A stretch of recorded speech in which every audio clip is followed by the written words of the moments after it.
Met more vibes served by Meals on Wheels. As a volunteer, you deliver a hot, nutritious meal and a friendly hello to someone just like your mother, grandfather, or next door neighbor. These seniors are inspiring people with incredible stories to share, and they love to see you. The smiles you get back are priceless. Delivering with Meals on Wheels is easy, and you don't have to drive like me for it to be quick. You can volunteer your lunch break once a week or just once a month.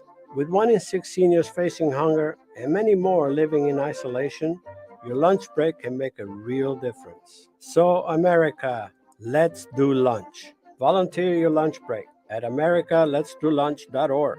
This message brought to you by Meals on Wheels America and the Ad Council.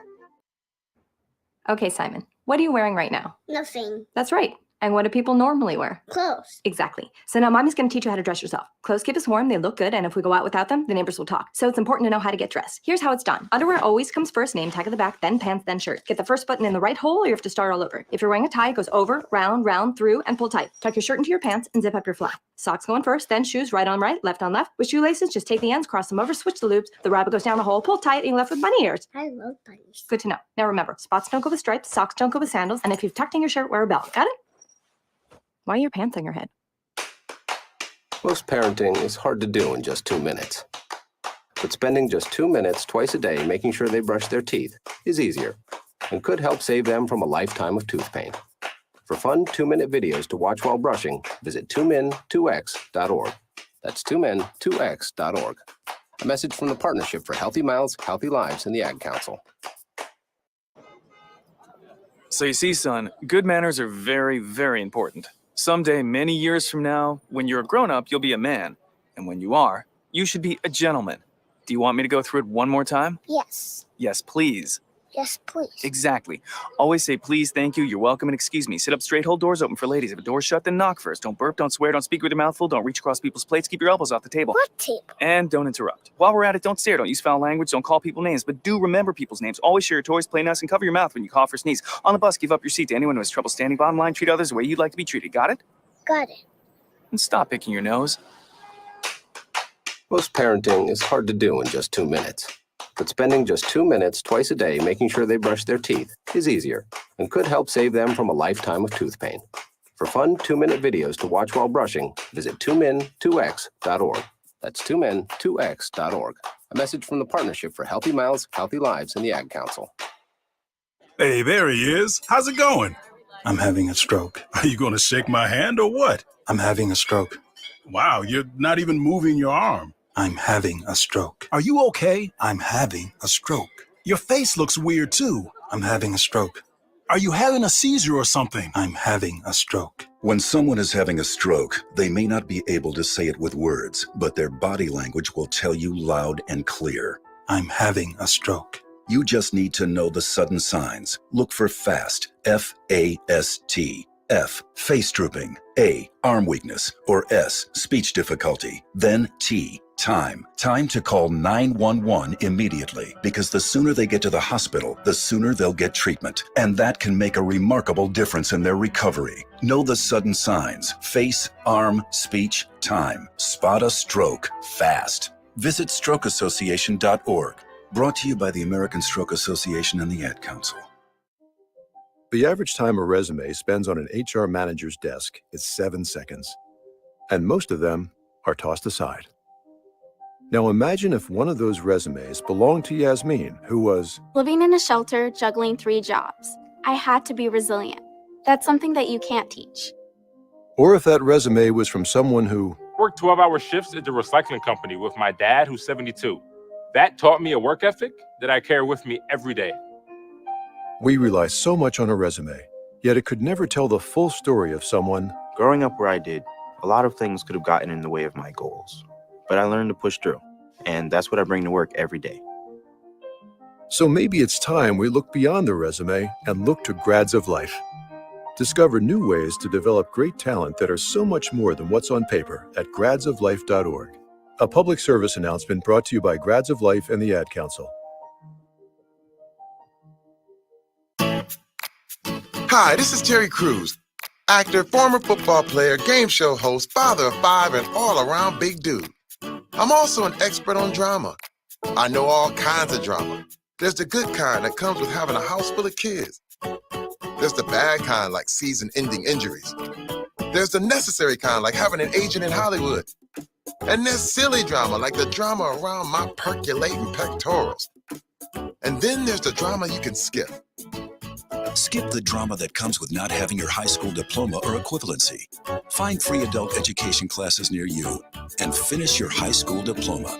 Visit finishyourdiploma.org. Or text diploma to 97779. Message and data rates may apply. Reply STOP to opt out. That's diploma to 97779. And leave the drama to actors like me. Brought to you by the Dollar General Literacy Foundation and the Ad Council.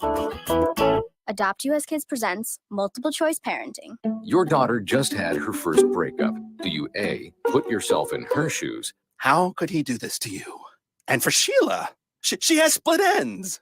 B, console her? Oh, sweetie, this is going to happen a lot. 4, maybe 5 more times before you get married. C, take charge. Got to get this all straightened out.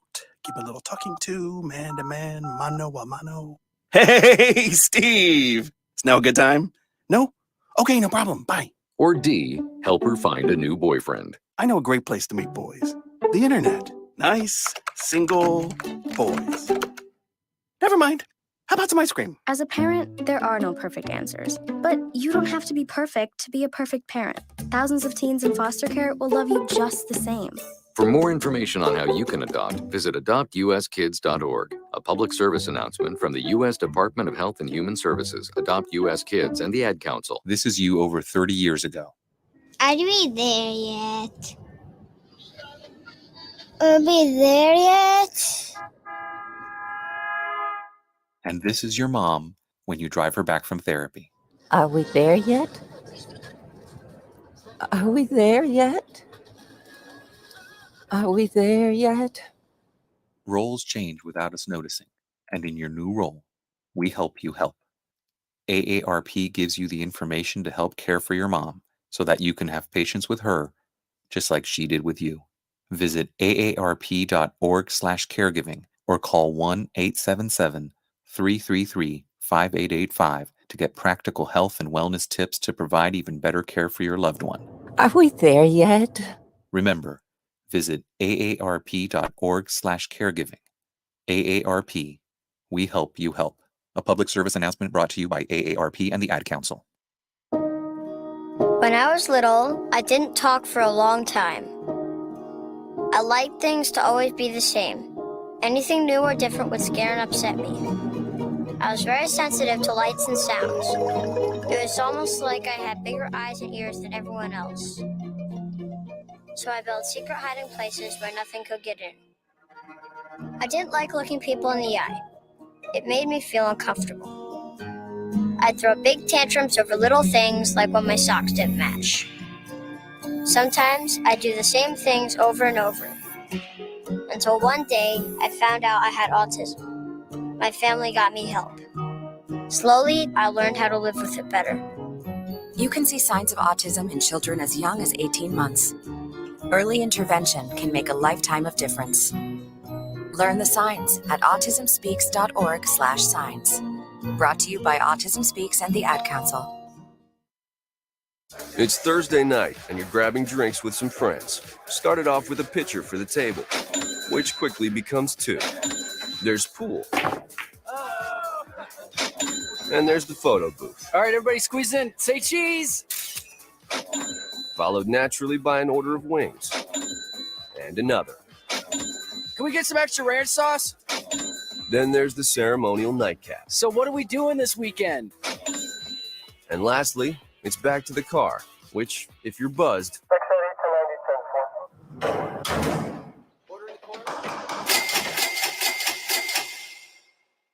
could be the most expensive night of your life. Getting pulled over for buzzed driving could cost you around $10,000 in fines, legal fees, and increased insurance rates. Nothing kills a buzz like getting pulled over for buzzed driving, because buzzed driving is drunk driving. Brought to you by the National Highway Traffic Safety Administration and the Ad Council. You're listening to the Worldwide Sports Radio Network. What are you talking about? No, it's not him. There's only one more. There is only one more. That's it. One more. Get arrested! No! They saw your team put up zero effort. Wake up! Remember in the old days, they used to have oxygen for them. Where's the oxygen? Play like absolute just garbage. This is the Sports Loudmouths. Yay! Man, can you keep it down? I'm trying to introduce here. With Errol Marks and Speedy Beatty. You're not even a has-been. You're never was. You're never was. June 29th. I'm swimming, ladies and gentlemen. I am swimming, or backtracking here. You are listening to the Sports Loudmouths. I'm your host, Big Easy. Errol Marks, my co-host, Speedy. Yes, he is here. He is in his worldwide sports radio hat. Speedy Petey is here. Remember, you can call us at 631-672-3108 is the number to call. Go to our website at www.worldwidesportsradio.com. Check out all our shows throughout the week, including the Sports Loudmouths every single Wednesdays at 7 p.m. and Thursdays at 9 p.m. Game On, which airs every single Friday at 6 p.m. Well, hold on one second. Trey Larkin is on Mondays now. Are we sure? He's on been that? on Wednesdays the last two times. All right, so Wednesdays for the wise guys. We're unsure when Trey wants to come on, but yeah, he's on the show, and he has his show on our network as well. So congratulations to him. And we also have a couple of betting shows. So stay tuned. Listen to the Worldwide Sports Radio Network by going to www.worldwidesportsradio.com. Speedy, what's going on? See, the betting word is the best one because it's Saturdays in Canada that airs on Thursdays. So it's not even, you have a 3-day fusion or 2-day fusion depending on which part of the world you're in based on that, which Chaz loves because it's 420 somewhere. Oh, well, it's not 420. Not yet. In 14 minutes, it'll be 420 somewhere. No. So does that mean he's going to smoke? Probably. Well, he'll somewhere be in Europe, wherever he will Eastern be Europe, wherever it'll hiking. be. He will be hiking with his wife and smoking a little reefer. Well, he's actually at a party for his son tonight, so it's his birthday. So happy How birthday old to is his Chaz's son, by I'm the not way? sure. He must be older. He didn't tell me. I know he's older than me. I don't know the exact age. He did not tell me. He's got to be in his 20s. Right? No, I think he's older than me. I think Chaz did mention that, but he didn't tell me the exact age. Well, speaking of birthdays, ladies and gentlemen, we have a birthday, and we should cheer, as I want to give a shout out to a friend, a guy, a kid that is 17 years old today, ladies and gentlemen. Yes, and Speedy, you better applaud. You better applaud. As we have a very big fan listening to us right now, Thomas. Yes, congratulations. Happy birthday. Happy birthday to Thomas, 17 years old. Man, I remember when I was 17. That was a long time ago. I mean, seriously, I am 41 years old. That was like, I don't know. 1999. Oh, so you were literally partied like it was 1999. Yeah, it's like 24 years ago. It's a long time ago. I'm getting old, man. So you were the official Prince birthday. You could party like it was 1999. No, but I'm being serious. I'm as old as dirt. If you think about it, I remember when I was graduating from high school. I was 18. I was skinny. I graduated at 124, 125 pounds. I was an athlete. I was a hockey player. And now I'm like 230, and I'm pretty big. You know, it's crazy how life just turns 20 some odd years later. So Errol's as old as dirt. So Errol's implying that or dirt. Dirt. So you're implying that dirt was invented in 1982. Nice. Well, I guess I was the year of the dirt instead of the dog. The year of the dirt. I am the year of the dirt. So if you were born in 1982, ladies and gentlemen, it was the year of the dirt. So anyone that might be listening in China right now, if you want to have a new year for the Chinese New Year, you can go year of the dirt. The dirt. That's what you call it. Like Dirk Diggler, you know? Instead of Dirk, we change it to Dirt Diggler. Dirt Diggler. Remember that movie, Boogie Nights? No, I didn't see that. You never saw Boogie Nights with Mark Wahlberg? I have not seen that. Fantastic movie. I mean, I will keep that. It was about a porno. You know, he was a porno star. I mean, seriously, what kind of? Just thinking of the name Dirk Diggler. I mean, yeah, that does sound like that kind of name. So we'll call myself tonight Dirt Diggler. Is that good for you? All right. Except I won't get the context out of my head. Yeah. Snug says the year of the ass. Don't encourage him. At 9:30, we'll be talking to Emmy-Award Winning play-by-play broadcaster Dave Benz. He's been on the show, was formerly with the Timberwolves for 11 years, and now does a freelance broadcasting with CBS Sports Network. So he will be joining us. Looking forward to getting him on the show. At 10 o'clock, we will be talking to Dallas Cowboys new long snapper Trent Sieg. He'll be joining us. Played for the Raiders from 2018 to 2022. So he was a Raider last year. So now he's with the Cowboys, or as everybody calls them here in New York, because they're Giant fans, the Cowgirls, right? Do you call them the Cowgirls? Sometimes. Well, of course you do. You're a Giants fan. I could care less. I don't hate the Cowboys. Hey, you're an Eagles fan. Keep that in mind. Well, I am a Jet fan who likes the Eagles because I grew up Donovan McNabb fan. So I understand what you're saying. From the logic of the Eagles are your second favorite team, that means the Cowboys have to be your second hated team. I'm just telling you the truth. So I don't hate the Eagles and I don't hate the Cowboys. I actually like the Eagles, and I know. But I also can't hate any team in the NFC. I don't even hate the Giants. I dislike the Giants, but I don't hate the Giants. I really don't. And as an analyst and as a broadcaster, you can't really hate those teams anymore because, listen, you got to be honest with yourself. And the Giants aren't going to be any good this year, but their schedule fits. And maybe the Giants make the playoffs again. The NFC conference is just absolutely horrible. So anything's possible. But, yeah, two great guests tonight. James Harden opts into his player option with the 76ers and now will be seeking a trade partner. The 76ers are looking for a trade partner, and sources say the New York Knicks could be one of them. ESPN's Brian Windhorst backtracks on Donovan Mitchell rumors, says that was because not really likely to be traded. So obviously, it doesn't seem like it's going to happen, but anything's possible. Even with Darius Garland, that could happen. I mean, there was talks that they could move him. It doesn't seem like that's going to happen, but we'll see. Kyrie Irving will meet with the Suns at the start of free agency. Oh, I can't wait until this happens. Oh, my God. What an absolute joke. Desert clown show. Desert clown show. If they somehow talk to Kyrie Irving, they're going to have to move either Devin Booker or DeAndre Ayton. And I think they might even have to move both of them. Maybe. Because he's going to want a supermax contract. And he wants $200 million. Devin Booker is making what?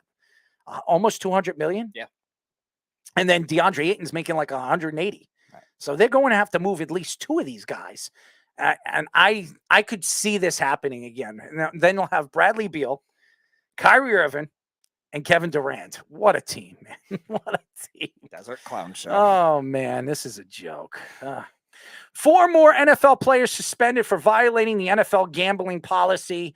This is a story. This has been the biggest story of the day. So I have my own thoughts of gambling on sports and why I believe players should be able to gamble on sports, just not on their own games. So I just have a thought on that. Josh Bailey and a second-round pick traded to the Blackhawks for future consideration.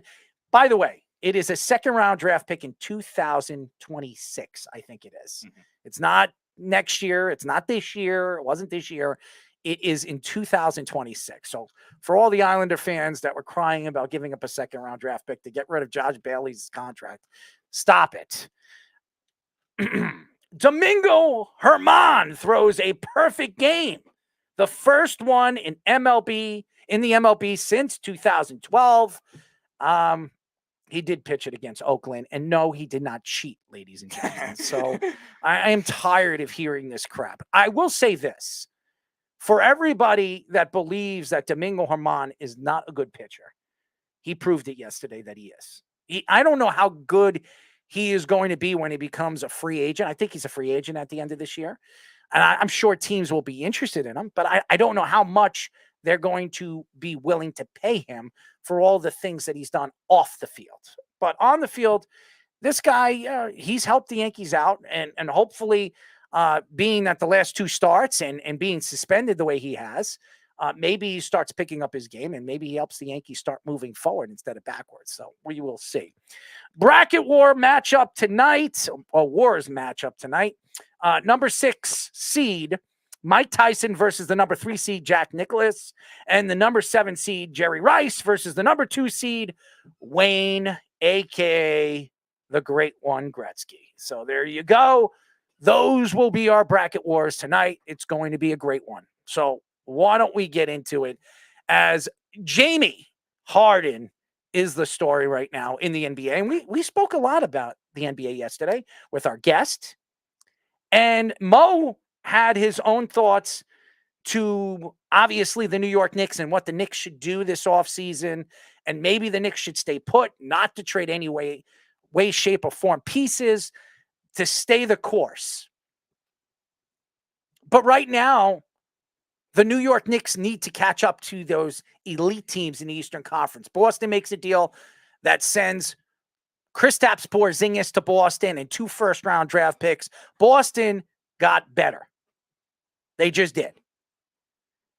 And then you look at Milwaukee. Everybody believes that Middleton is probably going to re-sign with the Milwaukee Bucks. So maybe Milwaukee will figure out or finagle his contract so they can bring in another veteran player to help out, which they've had problems, especially this year from their bench and offense off their bench. Maybe they bring in a veteran player that can help them there. You're watching the Hawks trade away pieces. They're going to be in rebuild mode. Miami's going to be looking for that other superstar or that other player that's going to help offensively, which they had problems in the NBA championship, in the NBA finals, against a Denver Nuggets team that was just so much better than they were. Honestly, the big picture here for James Harden was to opt into the contract, because right now he will be making $35.6 million with the 76ers. But now he and the organization will look to seek a trade partner. There are stories coming out that the Clippers and the Knicks are 2 teams that expressed a lot of interest in Harden. Harden has hinted that he wants to return to the Rockets. But the Rockets are more interested in probably landing a guy like Fred VanVleet or Dylan Brooks. Harden is 34 years old and is entering his 15th year in the NBA. Harden averaged 21 points per game, 6.1 rebounds per game, and a league-leading 10.7 assists per game. Harden also had a 44.1% field goal percentage to a 38.5 3-point percentage and an 86.7 free throw percentage last season. The one thing I could say about James Harden is he's not playoff bound. He has not been a good playoff player. Let's be honest here. If you're a basketball fan and you know who James Harden is, I remember when he played for OKC. I remember when they played Miami in the finals with Russell Westbrook and Kevin Durant in the primes of their career. He was 6th man of the year. He did not show up in the finals. He did not. He goes to the Rockets. The Rockets go to the playoffs. He does not show up in the playoffs. A superstar player that was an MVP has had problems throughout his career in the playoffs. And I don't want to hear about the season, because the regular season means absolutely nothing. It means nothing. Because when you get into the playoffs, that's when you press. That's when you play a half-court game. And the games completely slow down. We have seen this. Golden State is a fast-paced team throughout the regular season. In the playoffs, they're often slowed down. They can't run the ball up because they press. Teams start to press up.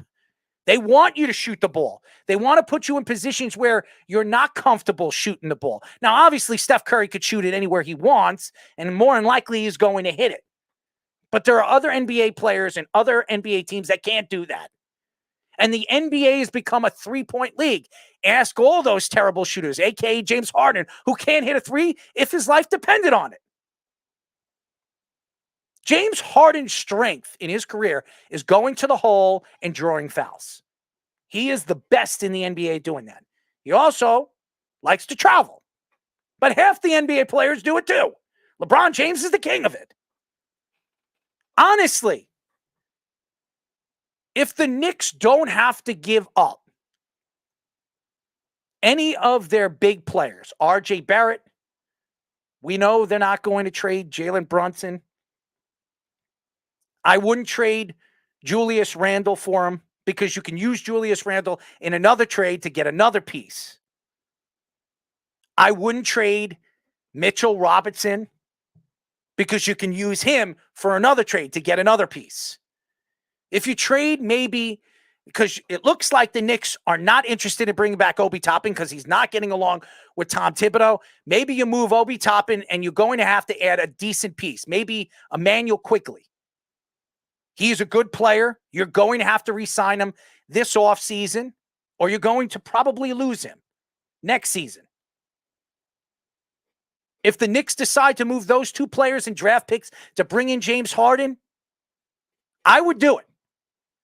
Then you could take him, and if you decide you want him to play this year, you extend his contract. He's 34 years old. What are you going to extend it? 2 years? Donovan Mitchell in 2 years becomes a free agent at the age of 29. You part ways with James Harden. Maybe James Harden gives you a burst, gives you a little bit more offense off the bench. James Harden has been a six man before. He was a pretty good one.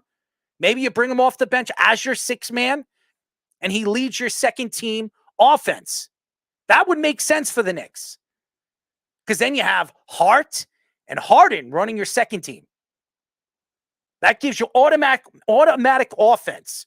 And with the NBA and the way the NBA works, you need automatic offense from your second team if your first team isn't hitting shots. But here's the problem. I don't know what Philadelphia is going to be asking for. Philadelphia gave up a significant amount to get James Harden. They did.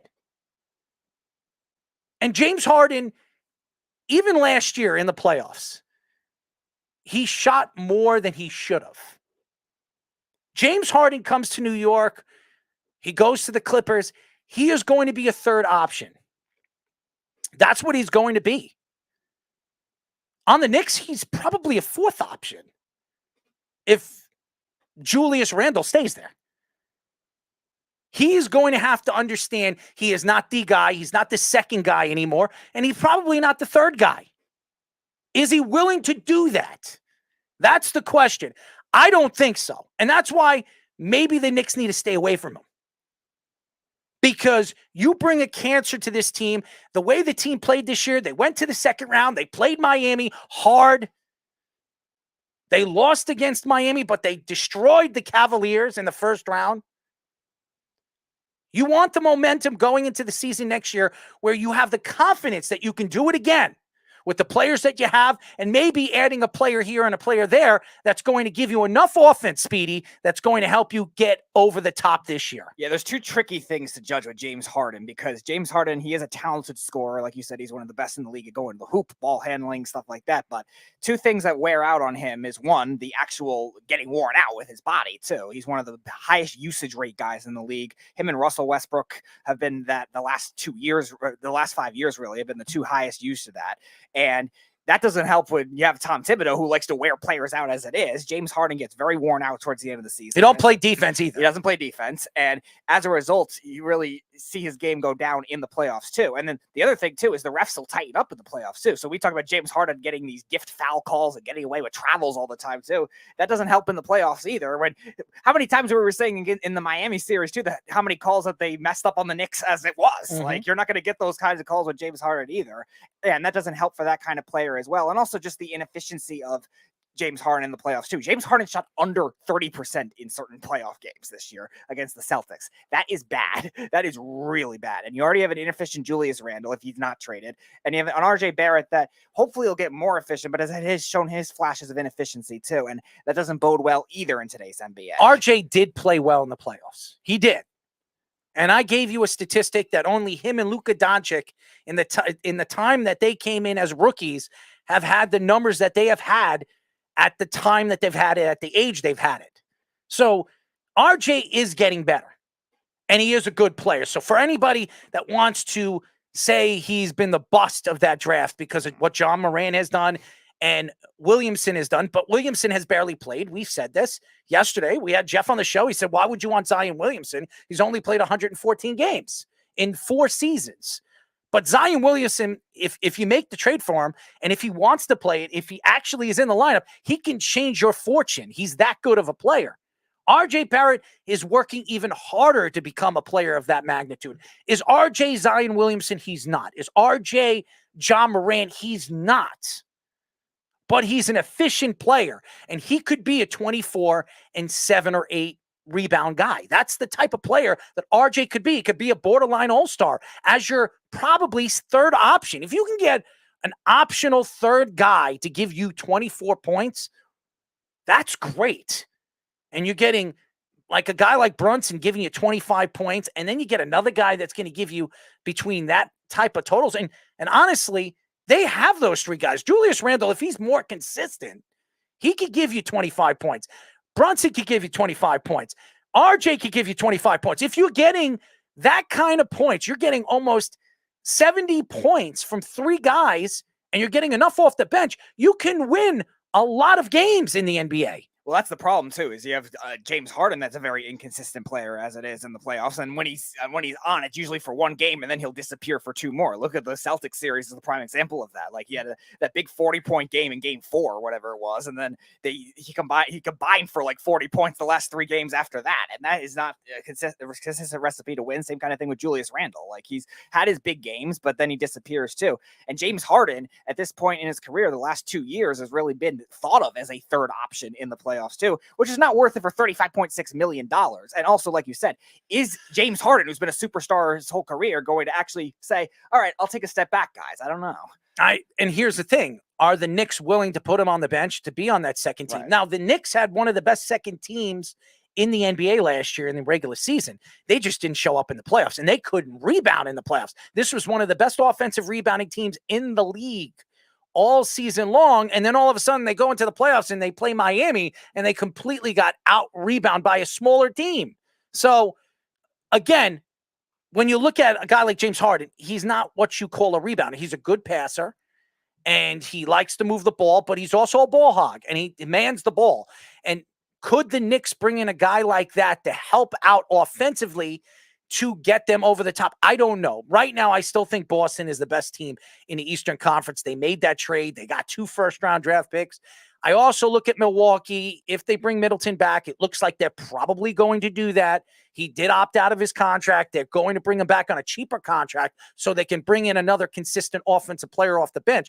If they do something like that, Milwaukee will be in the mix as well. And Miami, you've been hearing DeRozan. You've been hearing other players that they can make a move for this offseason in free agency where, hey, if Miami can move Tyler Hero, which there are stories coming out that they're looking to move him, and they could bring another offensive piece, they can go and be a championship contending team again this year as well. So Oladipo did sign his 1-year extension. So if he could stay healthy, then you have another guy that can come off the bench in Oladipo, who averaged 12 points a game last year. If he actually plays consistently, maybe he gives you 15, 17 points, and then you bring another guy like DeRozan, then you're really talking about something as a team that can play defense and also can give you the points that you need off the bench. Yeah, and you also look at it from a money perspective too. Like you're saying, the Knicks might be able to get it for less value than you would have thought initially because he's already said, all right, we're going to look at a trade. Usually that downgrades the trade value, especially in the NBA, like we see a lot of the time, where they don't get as many draft picks or they don't get these other top players, or they have to use a third team to make the money work too. And then the Sixers are going to be a tough predicament because of that too, because the Knicks and the Clippers are right now the only teams that have reached out for it so far because one, they're big market teams. Two, they're not stuck, but they're kind of in that mold where they could use that one other missing piece. They've been kind of in that same area the last 3 years. Good team, but needs that success to get into the playoffs. The Clippers went to the Western Conference Finals. The Knicks went to the second round last year. Can they get that other guy to do it? And that's going to make a tricky market for the Sixers. ESPN NBA reporter Brian Windhorst backtracks on his reports about Donovan Mitchell being traded or saying there is no way he is going to be traded now.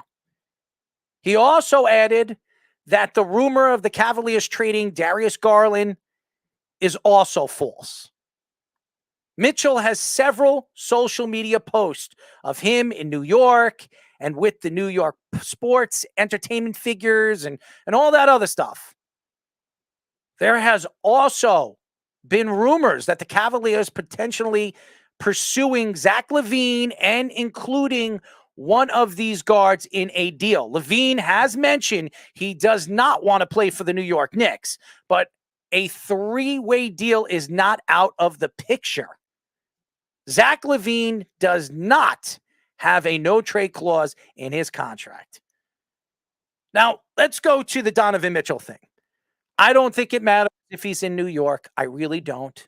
For anybody to sit here and see that he's hanging out in New York Knicks games or the Liberty games, and he's hanging out with Stephen A. Smith and Allen Houston, I don't think that's going to sell me that he's going to be a New York Knick, okay? These are the facts. Now, I do believe Donovan Mitchell wants to be a New York Knick. I do. I really do. I thought, and he thought probably last year, he was going to be traded to the New York Knicks. But Danny Ainge was not going to allow it because Danny Ainge don't like the New York Knicks. Let's be honest. He has never helped the New York Knicks. So why would anybody think that Danny Ainge was going to help the Knicks last year land Donovan Mitchell with Jalen Brunson? That wasn't going to happen. Now, the rumors, and there was stuff coming out from Brian Windhorst, and he was trying to save his job. His job. I don't know. But he came out on a radio show in Cleveland. He said, I have some rumors and I don't want to hurt myself by spreading these rumors because if I do, I could lose my job. All these different things. And a lot of these rumors there were pictures all over social media that Donovan Mitchell's been all over New York. He was hanging out at Met games. He's hanging out at the Liberty games. I know he wants to be a Knick really, really, really bad. I do believe it. But he has 2 years left on that contract. And I believe Donovan Mitchell will be a Cleveland Cavalier for those 2 years. After that, I do not believe he's going to extend with the Cleveland Cavaliers. I believe he'll be a Knicks. Now, if this James Harden thing seems to transition and the Knicks decide to bring him in, they're only going to extend James Harden for 2 years. I don't even think the Knicks are willing to do that. So I don't think James Harden's going to the Knicks. It makes more sense that he goes to the Clippers or somewhere else. Maybe he goes to the Suns and adds the clown show over there. I don't know. The Suns will be the $100 million over the luxury tax if that happens. As far as Zach LaVine is concerned, he did come out and say he doesn't want to be a Knick. He doesn't have a no-trade clause. He doesn't. So for the only player in the NBA that had a no-trade clause was Bradley Beal. And he screwed the Washington Wizards because the only team he was open to waive his no-trade clause for was Phoenix. And that's why he's a Phoenix Sun, and they gave up nothing for him. Nothing. Yeah. No first-round draft picks, no nothing. It was an absolute robbery. The great Landry Shamet. And I will tell you this. If David Stern was still running this league as the commissioner, that trade would have never happened. It would have never happened. We saw what David Stern did. And we had Mo on the show yesterday, and he said it too. He said David Stern was a little bit more assertive. Adam Silver is letting the players run the league. It is a different league now. Social media runs the world, and the NBA players are the most popular on social media. It is international now. We're talking, look at the draft this year. Arguably the best prospect in NBA history is from France, not the United States. And you would think he was from the United States. The best prospect in NBA history is from France, and he's 7'5". And he can shoot, he can go to the hole, he can dribble like a point guard. He's a fantastic player. But that's what I'm saying. And this whole Zach LaVine thing, Zach LaVine's getting traded. I think he's going to be traded to LA. That's where he wants to go. I think Chicago will give him what he wants. But what is LA willing to give? What are they willing to give the Chicago Bulls to get Zach LaVine? Now, I look at the league and I understand there's a lot of players that want to play where they want. And these guys, it wasn't, and we talk about this all the time, Speedy. The NBA is different because in the 90s, these players hated each other. If you were drafted by Detroit, you were playing for Detroit and you hated the Chicago Bulls and you hated the Lakers and you hated the Knicks. Now these guys are buddies. They hang out in the offseason. They're brother-in-laws or whatever. They're sons and godfathers and whatever it is. I mean, Chris Paul is Bronny's godfather. I don't even know anymore. Who knows? The league is just ridiculous. I'm sure Dwayne Wade's something too. It is ridiculous. I've never seen a league. I told you, every fan that listens to the show, my favorite sport growing up, I was a hockey player, was basketball. I was a diehard. I'm still a Knicks fan, but I was a diehard Knicks fan. Now, when I watch the Knicks in the regular season, I'm probably better off falling asleep. It's not the NBA regular season. It's no fun anymore because half these players would rather sit than play. They want to be healthy for the playoffs. LeBron was the one that really started this, and now every single player is doing it. This is what, and by the way, I love Greg Popovich. Okay, I think Greg Popovich is one of the greatest coaches in sports history. But Greg Popovich said something very, very interesting last offseason, which I would disagree. He said that the NBA has changed, and even though people are paying to see the players, these players are they're contracted to win championships. That's what they're here for. They're here to bring home championships for the fans.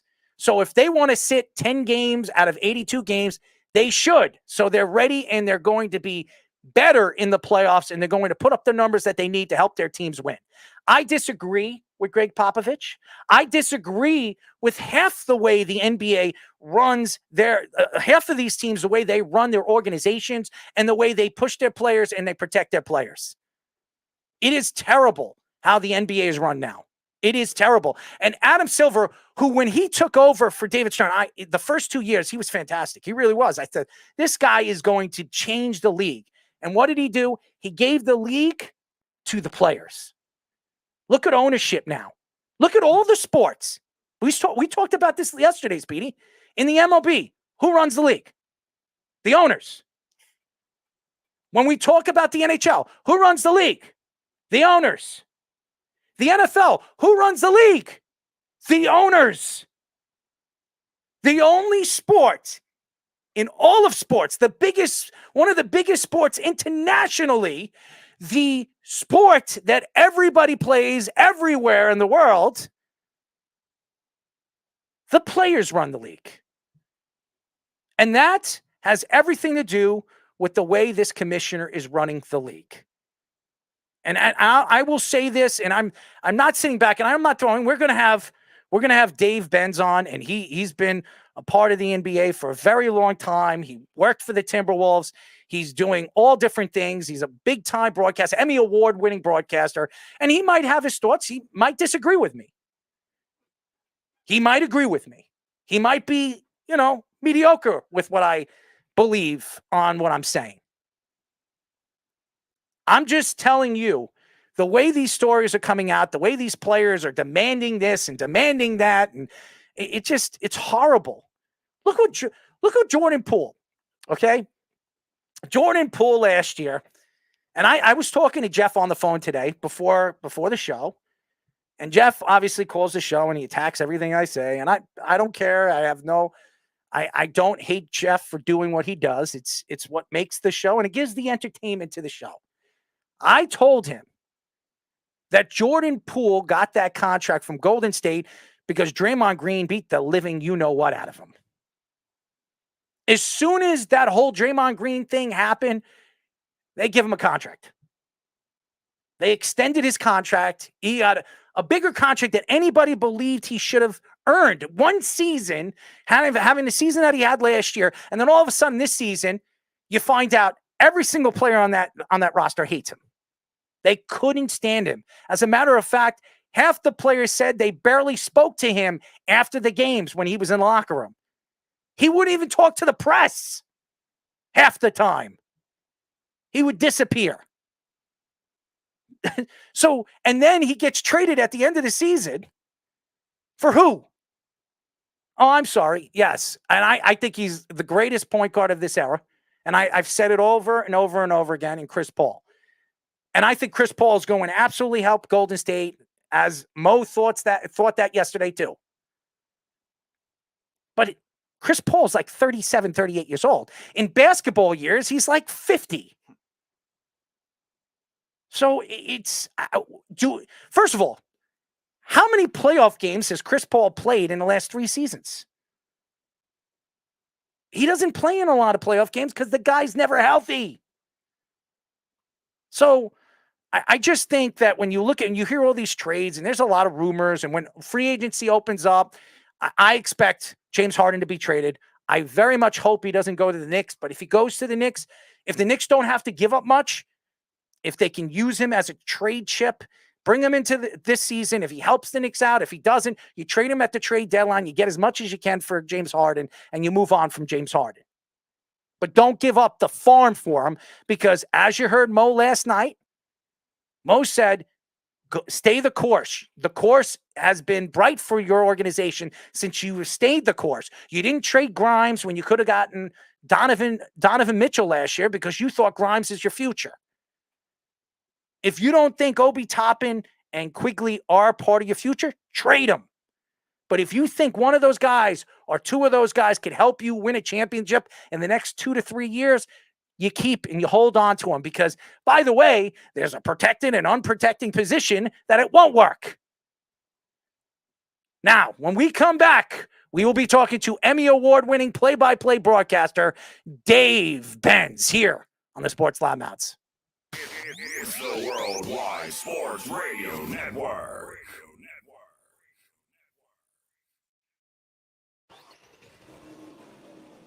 Of course my kid's in the right car seat. Well, I think he is. Yeah, my kid's in a booster seat. He was ready to move up. He is ready, right? Her car seat looks like the right size. There are probably rules on when to move up to a booster seat, aren't there? Rear facing, forward facing. I think I have it right. Car crashes are a leading killer of children 1 to 13. Are your children in the right car seat for their age and size? Don't think you know. Know you know. Go to safercar.gov/the right seat. I know my child's in the right car seat, or else I wouldn't get in the driver's seat. Brought to you by the National Highway Traffic Safety Administration and the Ad Council. You're listening to the Worldwide Sports Radio Network. This is the Sports Loudmouths. 631-672-3108 is the number to call. You are listening to the Sports Loudmouths. Go to our website at www.worldwidesportsradio.com. Check out all our shows throughout the week, including the Sports Loudmouths, which airs every Wednesdays at 7 p.m. and Thursdays at 9 p.m. Great shows, great content, great guests. Stick and listen to the Worldwide Sports Radio Network. Go to www.worldwidesportsradio.com. And now, ladies and gentlemen, I want to apologize to him because my rant just exploded and I just kept on going. but we have our guest. We haven't spoken to him for a while, but we're happy to have him on again. We are now talking to Emmy-Award winning play-by-play broadcaster, Dave Benz. Dave, what's up, man? Hey, man, listen, the rant was amazing. I think it was great. I love when people go off on rants and get excited about something and you're passionate and it's awesome. And, there's a lot to digest there. There's a lot of moving parts in the NBA. And this is an exciting time of year for the league. There's no question because, they love the fact that there is a lot of talk and a lot of excitement about the league as we knock on the door of the 4th of July here, because this is normally a downtime, but like the NFL, the NBA really has kind of become a year-round league, and they try to stay in the spotlight all the time. So the more people are talking about it, the better. As we know, you were 11 years with the Timberwolves. Now you're doing some freelance work with CBS Sports and a radio station in San Francisco. Tell the fans a little bit about what you're doing right now. Man, I got my hands on a lot of things. I'm doing a little bit of stuff with NBC Sports out here in the Bay Area. I just did the A's pre- and post-game show this past weekend. I'm close to finishing a deal to do some more pickleball stuff. I want to promote it, but until we sign the deal, I'm not going to promote it just yet. But something with CBS Sports Network that's coming up with that. I did the U.S. Open Pickleball Championships back in April. I actually just did for CBS Sports Network this new sport called padel, which I don't know if people are familiar with it, but it's exploding internationally. And it's kind of like tennis with plexiglass walls all around it.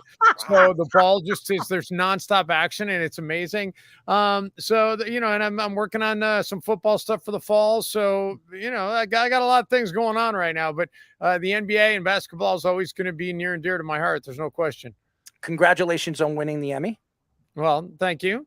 It's a great, when you win something like that, it's special because not many people win those kind of awards. And when you're handed something like that and you're looking at it, you're like, well, I won this. I'm actually one of the best in the world. I'm appreciated around the country as one of the best broadcasters. So that's a great thing. And that's awesome. So congratulations to that. But let's get into the NBA. And I've been talking to a lot of different analysts throughout the country about this. And David Stern, he was a different kind of commissioner. When he was running the league, he was I would say, bull type of commissioner. Then you look at Adam Silver. He's come into the league. He started off pretty strong. Everybody thought this guy was going to move the league in the right direction. Everybody says, hey, they're making a lot of money right now. Me and you could run the organization right now the way the organization is building internationally and get endorsements and stuff like that. So I don't want to give him all the credit for that. But to me, Adam Silver has been sitting back and letting the players run the league.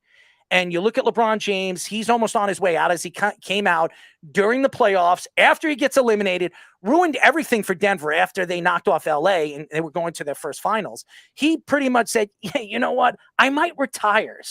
And he took it away. Nobody was talking about Denver winning and knocking off LA. They were talking about LeBron James retiring. What are your thoughts to the NBA and how it's transitioned the way it was with David Stern and now with Adam Silver? Wow. Well, listen, I kind of have a different viewpoint than you on that. I mean, I think Adam Silver has come in and done a fantastic job. I mean, he got handed a baton that, they were in the lead with the race, and he's not only maintained the lead, but he's expanded the league. And you look at what they've done internationally. Yeah, it's easy to say, hey, it's growing and anybody could sit in there and do it. But to continue to get these deals and get it to be as popular as it is overseas. And the fact that Adam is very open to new ideas and doesn't ever say, well, this is how we've always done it, we're going to be about tradition. No, he's like, you know what, let's bring a play-in tournament. Let's do that. Let's bring in a mid-season tournament. And yeah, have they let the players take a lion's share of the responsibility in dictating the course of the league?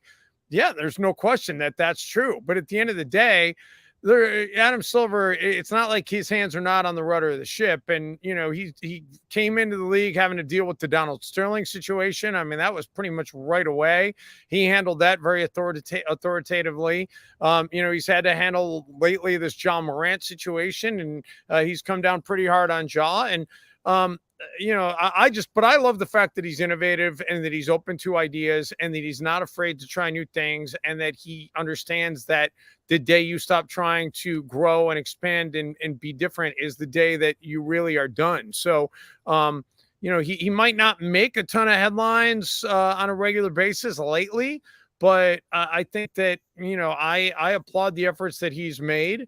And I've gotten a chance to meet him on many occasions and sit and chat with him. And, even just little simple ideas that I had along the way, he was very receptive to. So I definitely, and he doesn't come across as high and mighty, right? I mean, you think about Roger Goodell, and Roger Goodell is, obviously he comes across as pretty high and mighty, and maybe that's good for the NFL. Maybe that's what the NFL needs, but you don't get that out of Adam Silver, but you don't doubt that Adam Silver's in control. You don't doubt his intelligence. You don't doubt his willingness to be able to adapt and be able to listen to people. And certainly he's more in the spotlight and in control of things than, Rob Manfred is with the Major League Baseball. And, I give my credit to Rob Manfred too, because Major League Baseball, they've made major shifts this year as well. In fact, I was just at the A's Yankees game today, and it's actually a pleasure to be out at the ballpark now and know that the game isn't going to go for 5.5 hours and be able to get it done in a timely fashion. But listen, I'm kind of going off a little bit on a tangent, Oh, it's but all right. I'm I a feel big bad that you were at the Silver A's fan. game today. Yeah. Yeah. Well, there were people there. I put some stuff on social media, and people were like, "Wow, there's people there." I'm like, "Well, yeah, they're playing the Yankees, so the Yankees are going to draw no matter where they are." Were you at the reverse protest game that they did? I was not at the reverse protest game, but that was a sight to behold, man. I mean, what a great idea by the fans to come up with that. Although maybe it was a curse, because that was like in the middle of the A's having their little quick, short-lived 7-game win streak, and I think since that win streak, they're like 2-12 or something. So it hasn't been pretty.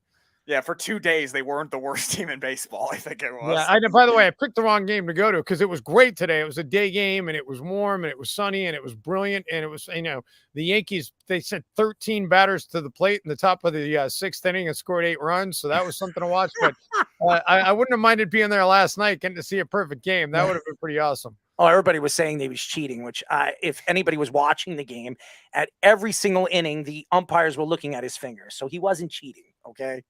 I'm so tired of people. He did cheat twice. He did get caught cheating twice, but he did not cheat last night. Hey, in fairness, he was pitching against the A's, and that's kind of like cheating anyway. I mean, they've been calling them out here the Triple A's, so that's probably more accurate.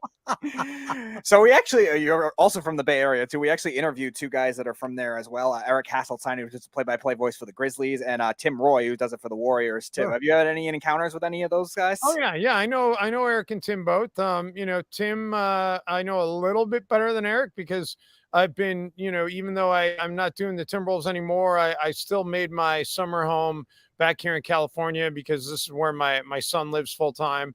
So I've gotten to see Tim at a number of engagements, and obviously over the years. And Eric, every time we played the Grizzlies, and we got to see a lot of the Grizzlies. My final season, we played that playoff series against them. So I got to talk to Eric a bunch, and, both great guys, great broadcasters. And, the league as a whole, that is one very big strength, whether it be radio or TV. They are blessed to have a ton of talented broadcasters. And the one thing I love about League Pass is you go around on any given night, and every broadcast is a little bit different, but I think that's a good thing.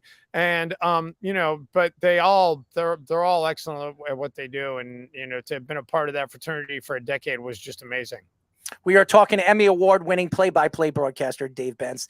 Dave, you look at this offseason, they're talking about possibly a sign and trade for James Harden. He could be on his way out. He wants to go back to the Rockets. I don't know why, but that's where he wants to go. Maybe to just party, go to his strip bars, wherever he likes to go.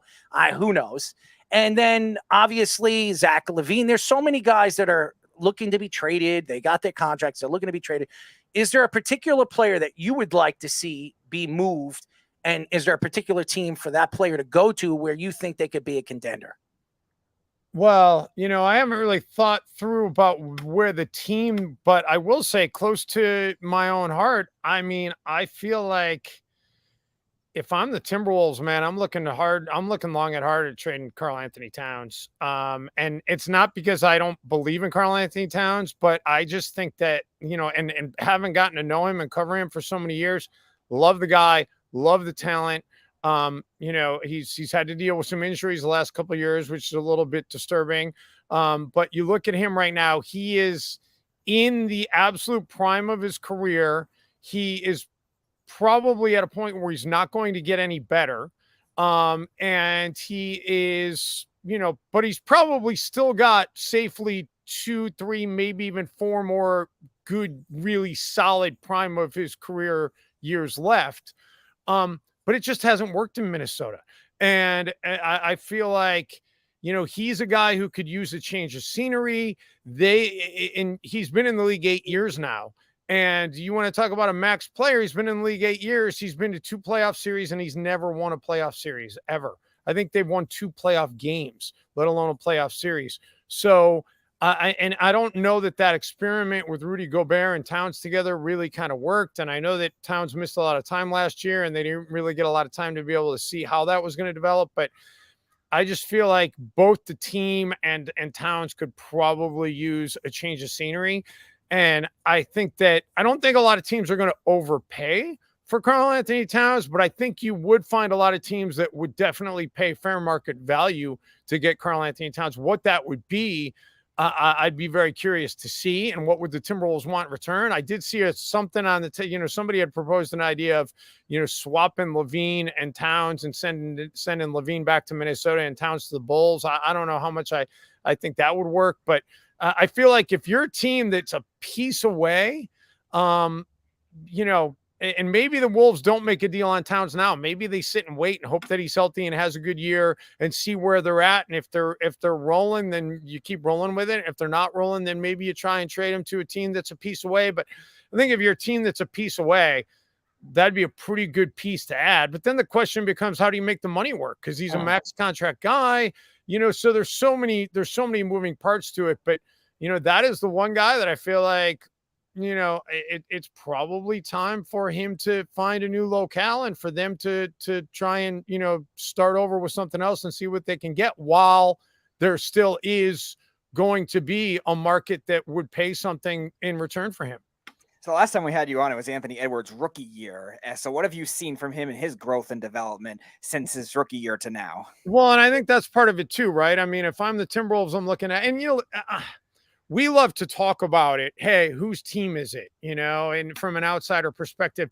And I think that gets discussed a little bit in the locker room, but I don't think it's as big of a talking point as you might think. But players kind of know, like, this is the guy that's our leader. And I think that's a big struggle right now for the Timberwolves, right? Because I think Anthony Edwards is at a point where he's ready to be the lead alpha in that group. And if you keep Towns there, does that kind of stunt his ability to be able to do that? I mean, he's been alongside Towns, and Anthony is an amazing kid. Love him as a person as much as a player. And I think he's, got superstar written all over him. Finally went to his first All-Star game this past year. And I think there's going to be many more to come for him.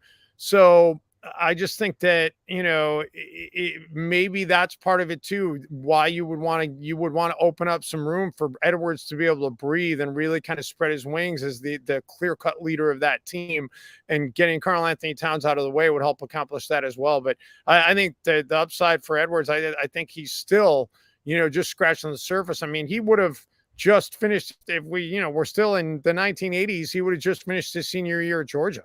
And he started college a year early, by the way. So, I mean, if he had stayed in high school all the years that he was supposed to stay, he would have just finished his junior year of college. So you think about how young he is, and now he's already got 3 years in the league.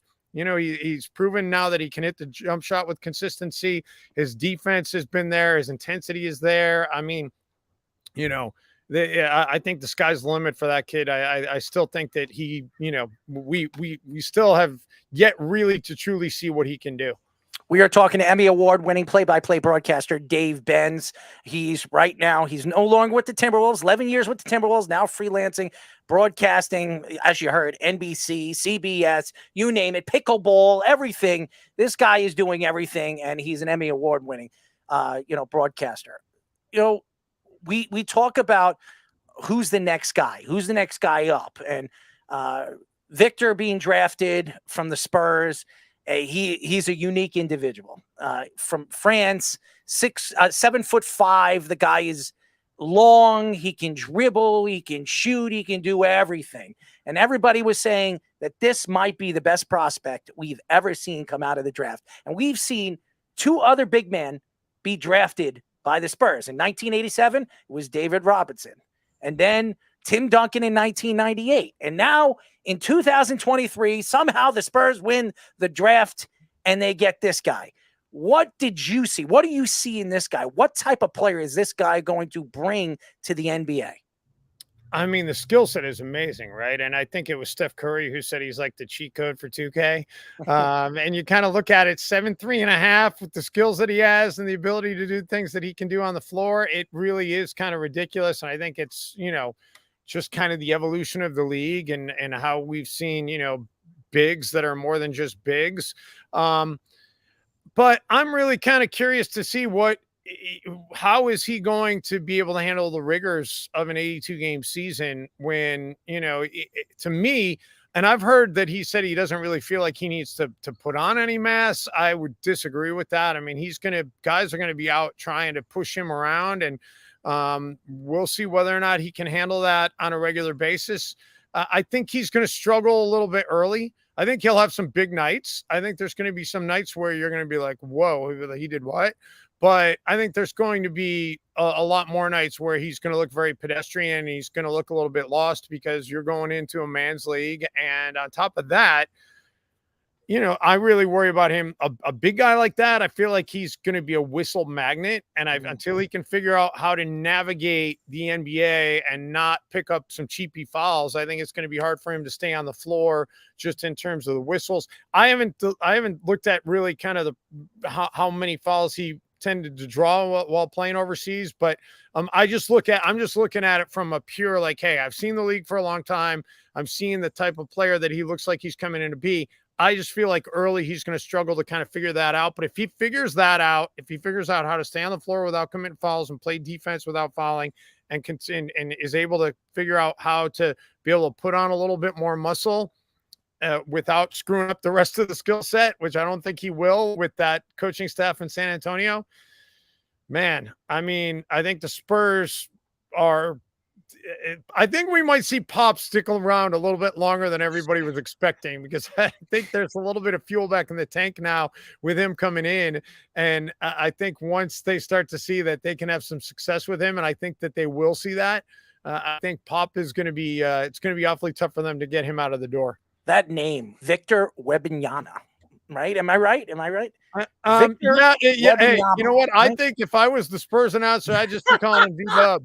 He's the V-Dub, man. That is a long last name.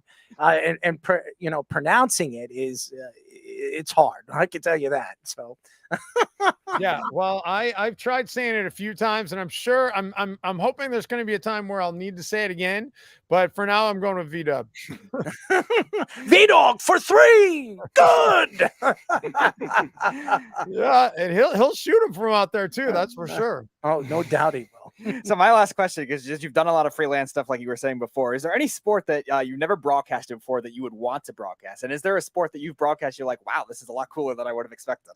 Well, listen, I mean, I've done plenty of football. I've done high school and college, and I've done arena league, but I've done sidelines for the NFL a couple of times. I got to do some stuff with Fox. It was just here and there. It was not really like back in the day when I worked local TV. Fox would, if they were coming to, I did it in Indianapolis and I did it in Denver and maybe once in DC. If they were coming to a city and it was a lower tier game and they weren't traveling a sideline reporter, they would throw the local affiliate sports guy a bone and let him do sidelines for an NFL game. So I got to do that, and I've done pre and post for NFL games, but I've never actually done play-by-play for the NFL. So that would be, that would be an amazing thing to be able to do that. As far as, I've done so many niche sports. It's, I've done pickleball and paddleball, and I did for the Olympics, I did fencing, and I did synchronized swimming. By the way, synchronized swimming, that might be my all-time favorite sport I've ever called. Wow. Because synchronized swimming, think about it. It's like a 3-minute routine, right? And the entire routine is all about watching the movement and hearing it in rhythm to the music and hearing the changes in the music. And oh my God, they shot up out of the water. And the last thing when you're watching that at home, the last thing you want is to hear anybody talking. You just want to be able to enjoy the routine. So when I did synchronized swimming for the Olympics, it was like my whole bit was they're on the platform. Here's the Russian team. They've won the gold 4 straight Olympics dating back to 96. Let's see what they have in store. And then maybe a minute into the routine, you'd be like, oh, they're going to be happy with that. Or, or, oh, they might have missed that. But it's like, for the most part, you don't say anything. You need to know like 2 pieces of low-hanging fruit. And then, and so like, that's the sport. If I could do synchronized swimming all the time, sign me up. Cause like, that's a broadcaster's dream. It's low-hanging fruit. It was, fun to watch. Well, we miss you, man, and we would like to get you on a lot sooner than later. I mean, what was it, 2 years, Speedy? It was a while ago. Yeah, no, it was, I think, the end of 2020 or something. It was a while ago. Yeah. We would love to get you on again. We're not going to push it off further or any further than we did, but you are fantastic. Good luck, and we'll talk to you very, very soon. All right, guys, appreciate it, man. Keep doing what you're doing. Love the show, and hopefully we'll talk again soon. As everybody knows, Dave Benz, Emmy-Award Winning play-by-play broadcaster. He was the Timberwolves for 11 years. It's a fantastic career, and now he's working for CBS, NBC, pickleball, you name it, he does it. And synchronized swimming. There you go. He's doing everything. So he's fantastic. He really, really is. Now, ladies and gentlemen, when we come back, we will be talking to the new Dallas Cowboys long snapper, Trent Sieg, here on the Sports Loudmouths. It's the Worldwide Sports Radio Network.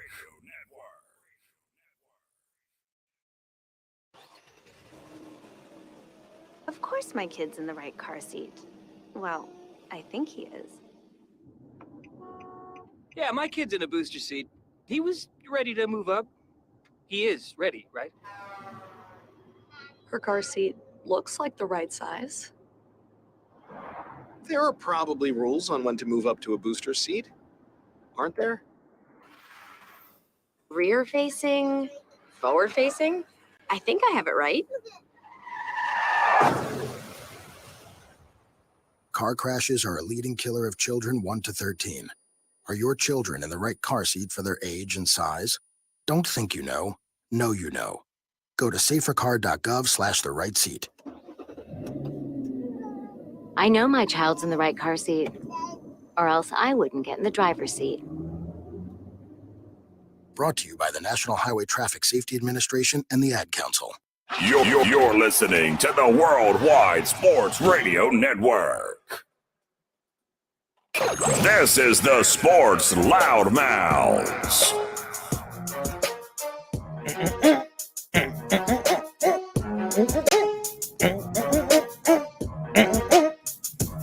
Little 1990s music. 631-672-3108 is the number to call. You are listening to the Sports Loudmouths. I'm your host, Errol Marks, my co-host, Speeder. It's Speedy Petey time, baby. Go to our website at www.worldwidesportsradio.com. Check out all our shows throughout the week. Great content, great guests, and yes, silly callers. But that's what makes the shows, ladies and gentlemen. Go to the Worldwide Sports Radio website by going to www.worldwidesportsradio.com. We've had a great show, and still a lot left on the show, and we're very happy to finally get this guy on. He should be very happy because he's going on a world-renowned football team. I guess you could say this is America's team. Is that what they call them now? That's what I've heard. We are now talking to Dallas Cowboys' new long snapper, Trent Sieg. Trent, what's up, man? Hey, glad you guys were persistent in getting me on here because I kept spacing it through the offseason program and everything. So I'm glad to finally be on here with y'all. Well, we're happy to have you on. And as you are now playing for the Dallas Cowboys, and you should be very happy because you got Dak, you got a whole bunch of guys. No more Zeke. It doesn't look like Zeke's going to be there anymore. But, we have a guy that has been on the show, a fan that calls the show, that tried to compare Ezekiel Elliott to Barry Sanders. And now, Zeke is trying to look for a new team and trying to find another team, as Barry Sanders retired with 1,000-yard seasons all the way for 10 years, and now he's a Hall of Famer, probably one of the greatest. He'll probably end up in Philly. They're just keeping adding everybody back imaginable. No, I would not be surprised to see Zeke end up on a team here at some point. Like just a back kind of with his pedigree, especially as injuries start going throughout the year, he'll end up in a good spot no matter where it is. I'm sure he is. I like Zeke. I followed him in Ohio State. I thought he was drafted a little too high, but I don't think any running back should be drafted in the top 10. That's just my opinion. But he's a fantastic talent, and the way he plays, if he could stay healthy, yeah, he's going to have 1,000 yards. He's going to give you about 5 or 6 touchdowns, and he's going to do what you ask him to do because he's that type of player. But we're not here to talk about Zeke. We're here to talk about you. Okay, you started your career on Vegas. Well, I'm sorry, Oakland. Well, technically Baltimore. I'm sorry, Baltimore. But then you went and you pretty much went to Oakland, and now and then you had your opportunity to play in Vegas, which I'm sure you were excited to do for a little bit of time over there. And you got to play with Derek Carr. Just my opinion. I don't like the way Vegas treated him at the end of the season. That's just my opinion. But nevertheless, we're not here to talk about Derek Carr. We're here to talk about you. What was it like to play for the Raiders? It was really cool, honestly. So I'll just give y'all my background on going there. I grew up a Broncos fan. I grew up in the Denver area. So when I signed on with the Raiders, I was like, well, this is a team I was kind of raised to hate, and I got there first week. They give me all my gear and everything. And just like, all right, I'm only wearing this in the facility. Like this is a job. This is till I'm figuring out what's going on. And I mean, you get around the guys, and they're not as evil as they were all made out to be. Definitely quickly got entrenched in that culture, and it was a very historic franchise. I remember walking around in Oakland in the practice facility. They just had like pictures of all the greats that had come through there, and you kind of just, a lot of guys you didn't really realize or you don't think about every day, but then you see all the pictures coming up, and then it's kind of the same thing here in Dallas too. I've been kind of blessed to be with 3 very historic franchises. I know the Ravens is a little bit younger team, but they were still have a lot of success and a lot of good players too. So everywhere I've been, there's been a ton of history behind it. It's really cool to be a part of. Yeah, so with the Raiders, you got right on with John Gruden when he first returned to the Raiders on that big contract too. And John Gruden, we know his personality as a coach and also as an announcer too. What was he like as your coach, also off the field too? Yeah, I mean, I always had a good time with Gruden. I mean, I never really interacted a ton with him personally. Like typically, the long snapper is not the guy the head coach is spending a ton of time with. But, just kind of in passing, talk to him. He's, like you said, a very vibrant personality. And the way I always liked to describe him was he's essentially what you saw on TV, like that same personality. He's just a little bit more vulgar because he doesn't have to watch it for cameras. As everybody knows, we are talking to Dallas Cowboys new long snapper Trent Sieg. By the way, congratulations on the birth of your son. Thank you. He's adorable.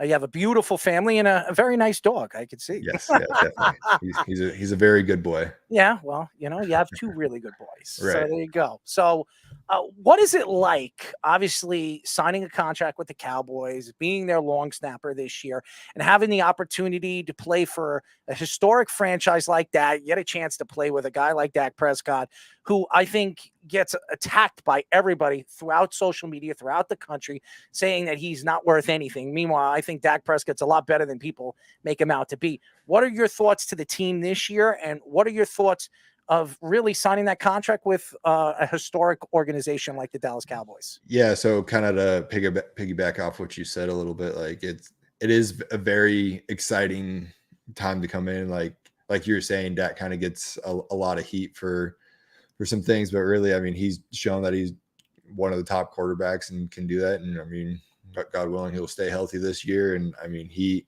can really put up some numbers, and it is hard to find a quarterback that can do what he's been doing. And I think sometimes teams start to forget that a little bit if you seem to get in a little bit of a rut as far as only making it to the first round or 2 of playoffs.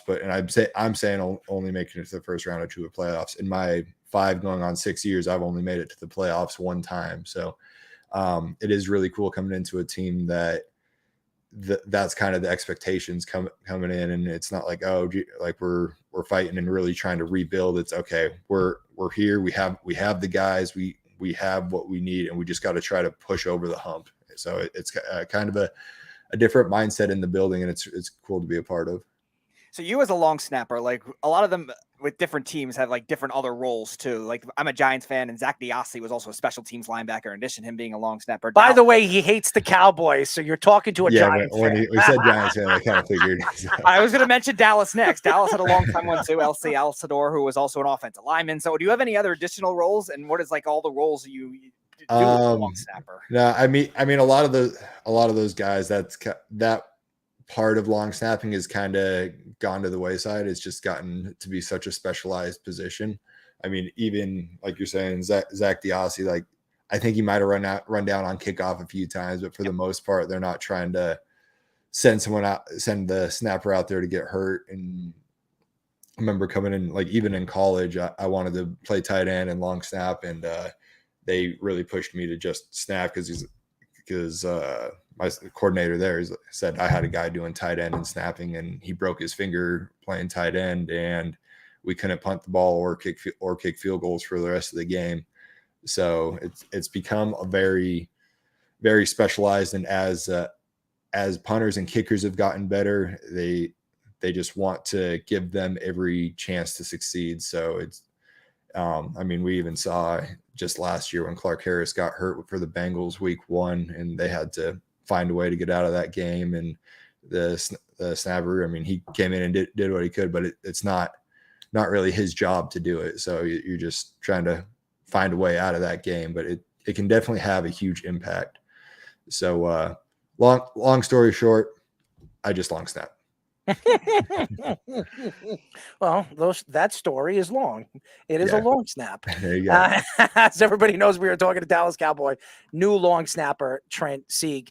You know, you go to the NFC now. You were in the AFC practically your whole career. You're going to an NFC which over the years has been dominant, and I honestly believe there might be 2 dominant teams at best in the NFC right now. So the Cowboys have a chance, no doubt, to be a wild card team, maybe even win the division, depending on how the Eagles, because they're not the Eagles anymore. They're the Philadelphia Bulldogs, okay? Because they seem to draft a lot of Bulldogs. So they're the Georgia-Delphia Eagle Dogs. There you go, Eagle Dogs. That's right. So rolls off the tongue. Well, I don't know about rolls off the tongue. And if it rolls off the tongue, it's not going to roll off that guy's tongue. But that's just me.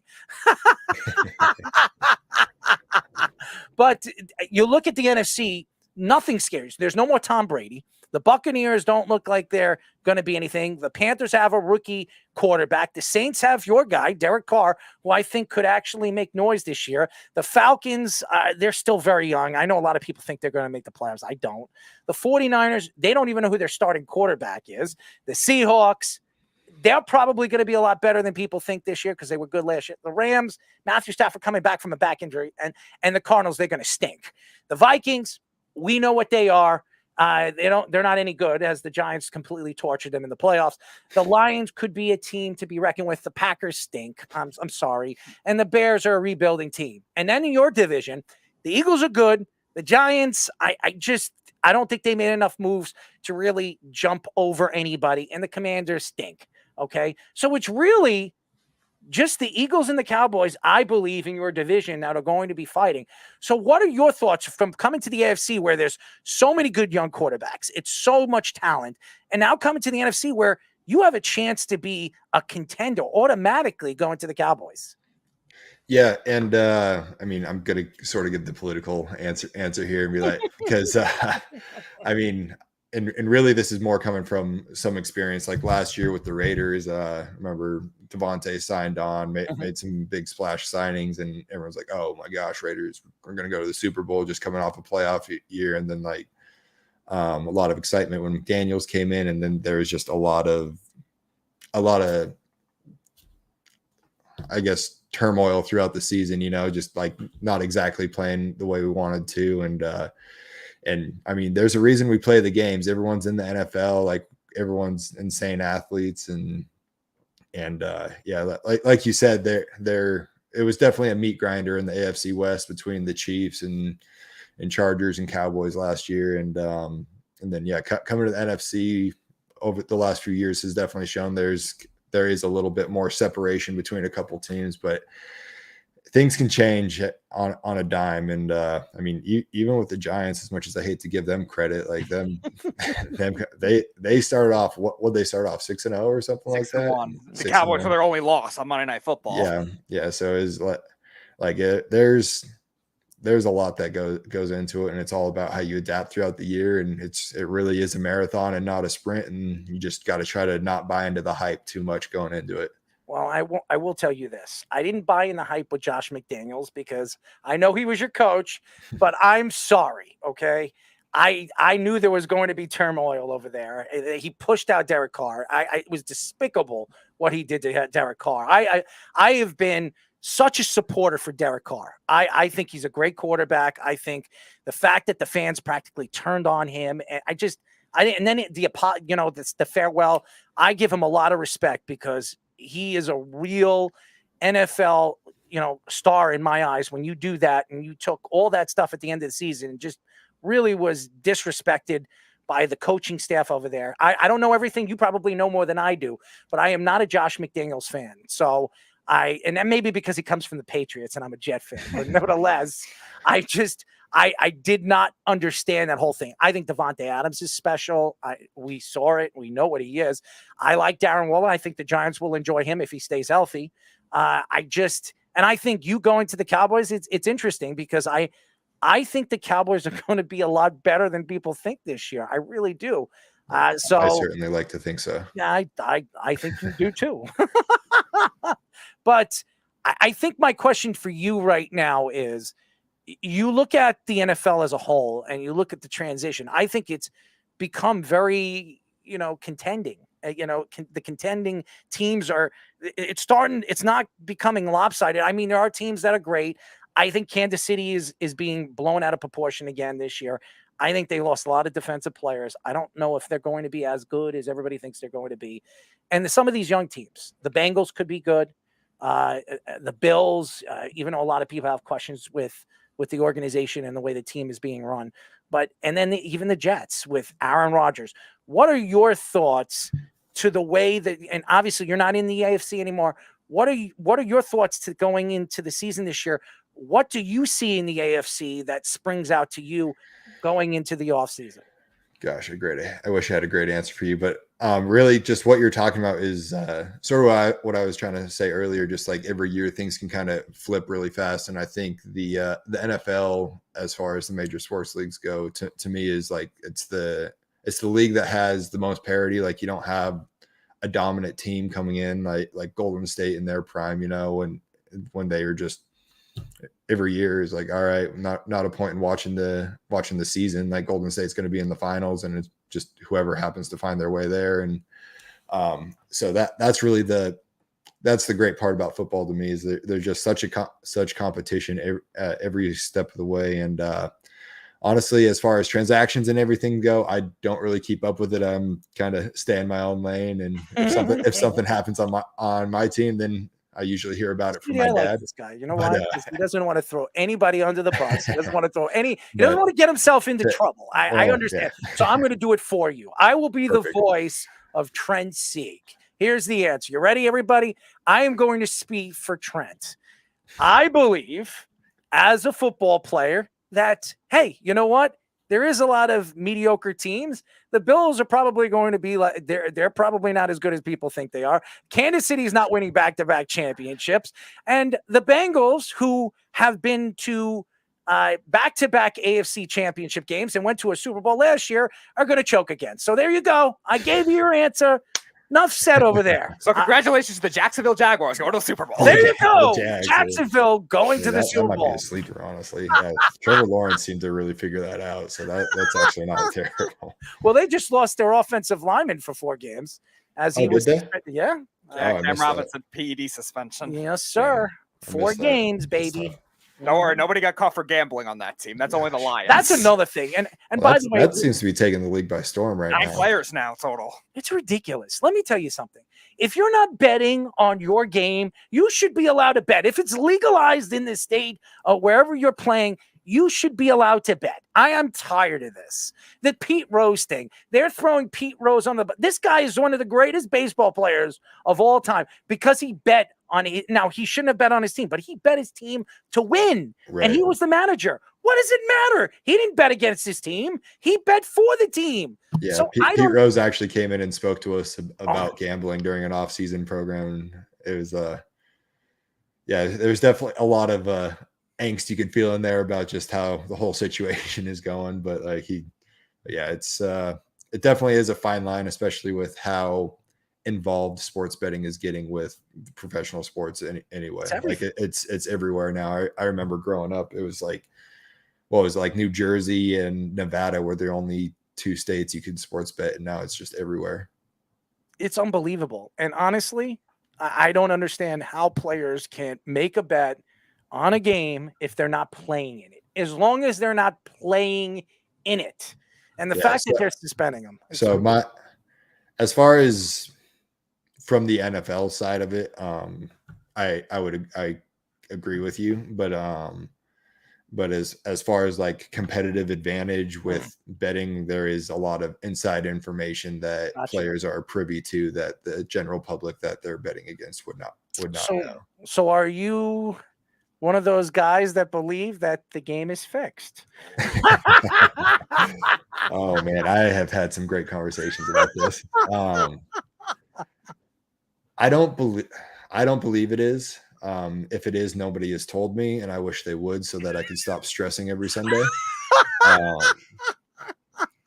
And I wouldn't say fixed, but gosh, now you're going to make me say something that's going to get me in trouble. Go ahead, throw us a curveball. Please don't find the NFL. I'm just saying, this is my own subjective, not non-objective at all. Every now and then in games, I see some calls that are like, well, it looks like they're trying to keep the game interesting so that fans keep watching. That's kind of where I'll leave it. I don't think it's fixed. I think there are times where they try to keep the game from getting out of hand. I'm going to throw you a curveball. I believe the Super Bowl is fixed. Okay. That's what I believe.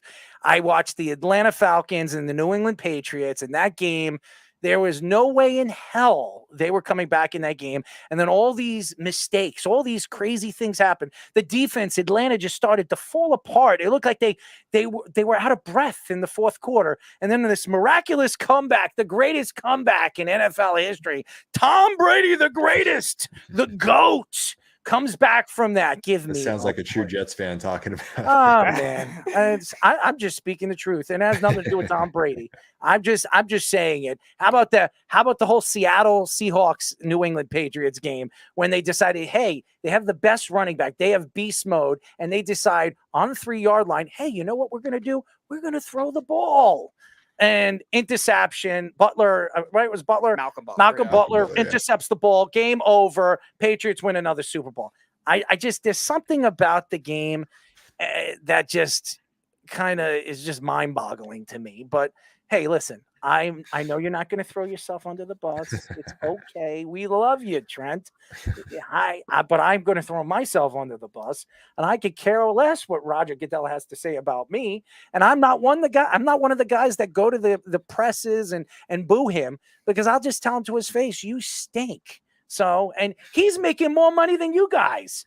$50 million. He has lifetime benefits for him and his family. He's got his own damn jet. You should be having that. Every single player should be. He is in control of a lot more than I am, though. Well, you know what? If you want me, if you want me to run for commissioner, I will go and talk to all the owners, and we'll stand there and I will say, I will do just as good a job as Roger damn Goodell, and I will go out there and make sure the players love me.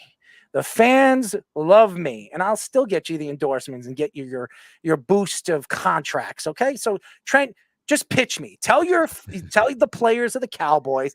I have already talked to the Jets and the Giants.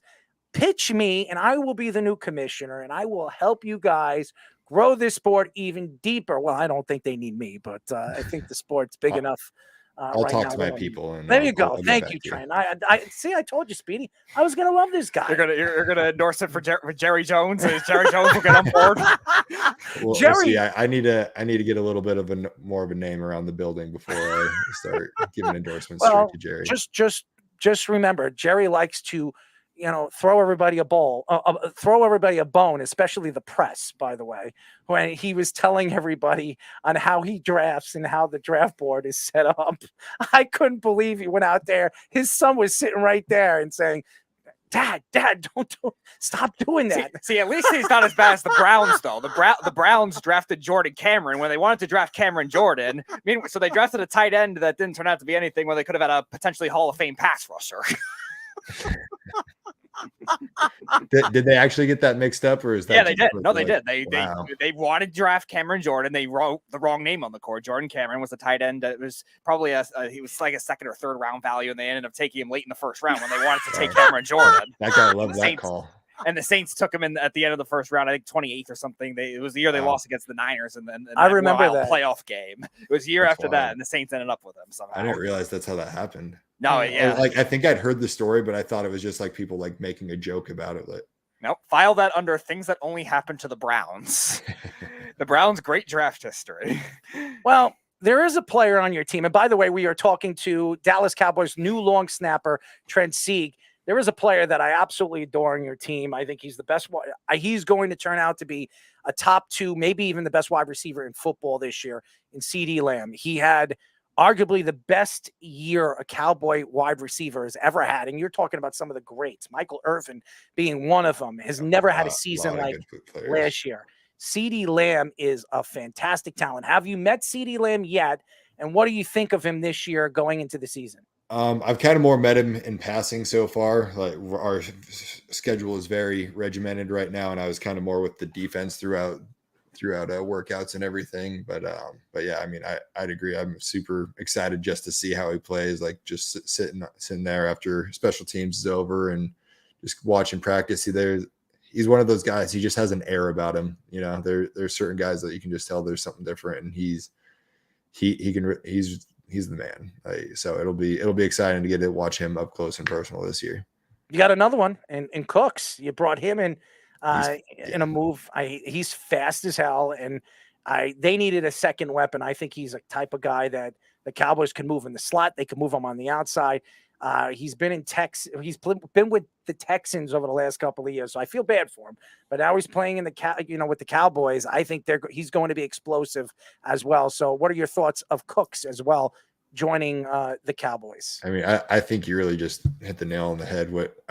Just his speed is just brings such a different dynamic to the game, and just defenses you have to worry about every play, and you have to play differently. You have to soften up, have to give safety help over the top. So, I mean, whether he's catching the ball or not, he's going to impact the game.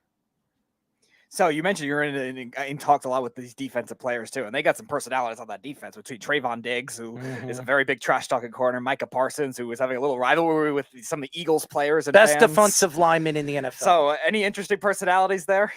Like I said, I'm still learning everyone. I've kind of more the special teams defensive guys, I guess I should have said, but yeah, Mike is not really out there on punt with me, but well, I'm sure he could play. I think Micah could play. He could play linebacker. I think he could be a safety. I think he could be a corner. He could do anything. He's just one of those crazy athletes. Mm-hmm.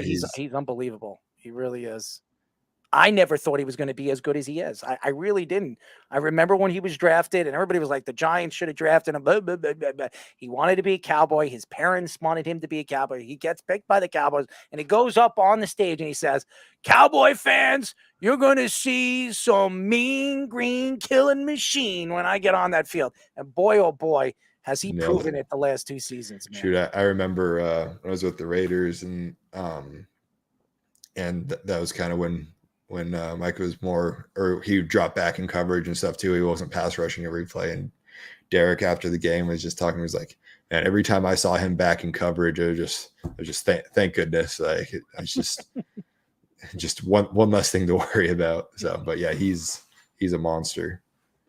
So I want to go back to your time with the Raiders too. Darren Waller, who also was with the Ravens like you were before he came to the Raiders too. So what was he like? Were you in Baltimore at the same time as him as well? I was actually, yeah. We were there through training camp and the offseason program together. And yeah, I mean, talk about like just an amazing comeback story. I mean, I'm sure you guys are super familiar with it, as pretty much everyone is. He's been super open about it and helped a lot of people with just everything he does, with speaking out about everything he went through with sobriety and everything. And he really puts his money where his mouth is too, has big charity events for it. And just, he's very involved, and it's just really cool to see where he's at mentally now, being over the hump of all that. He's a really cool, down to earth dude. And you'll definitely enjoy him in New York. Well, I'm not, because I'm not a Giant fan. So, as everybody knows, we are talking to the Dallas Cowboys' new long snapper, Trent Sieg. Going into the offseason, were there any other teams that, with your agent, have you heard that was interested in you? Just were the Cowboys the only ones, or were there other teams interested in you? Yeah, I mean, there are a few teams in the talks. I'm not exactly sure where it falls on what I'm allowed to say and what I'm not allowed to say. Gotcha. So, but yeah, there are a few teams in the talks, and you're a Cowboy. And Dallas ended up being the best one. So here we are. Money talks, baby. Jerry, open your wallet, man. Show me the money, okay? And your draft board while you're at it. Cuba Gooding Jr. That's what I have that as one of my rings. Like when somebody calls me, show me the money. Show me the money. The Jerry Maguire. Yes, I love that movie, by the way. It's one of my fantastic. favorites. Yes, it is a fantastic movie. You got to watch it with your wife. It's a chick flick, but Yeah. it has sports. It's got everything. It's a chick flick that it's easy to watch with all the sports in it. So 100%. 100%. I like this guy, Speedy. I think I did watch it with her, actually.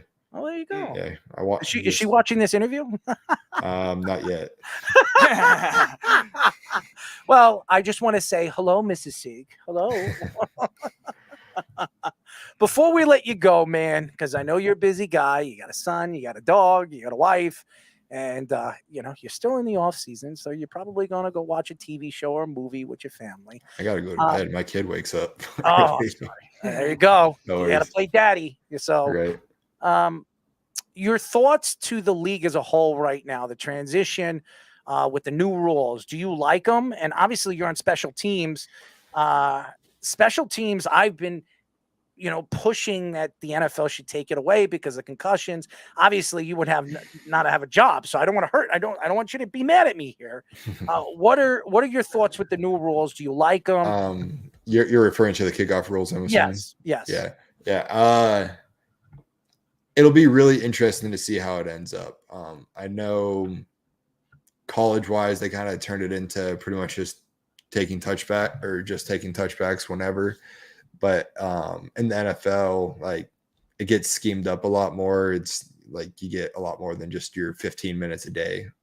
Like college, you have a lot more time constraints, and in the NFL, like, special teams is how maybe 80% of the team like makes their living. Like unless you're like one of those guys like CD, or like you're playing special teams at some point and filling out the roster, and it's the more you can do. So if special teams gets taken away, I could see rosters definitely being built very differently. They wouldn't have me playing. So I hate I don't want to do that. I want you to have a job. Okay. You got a family. But yeah, as far as kickoffs go, though, like I think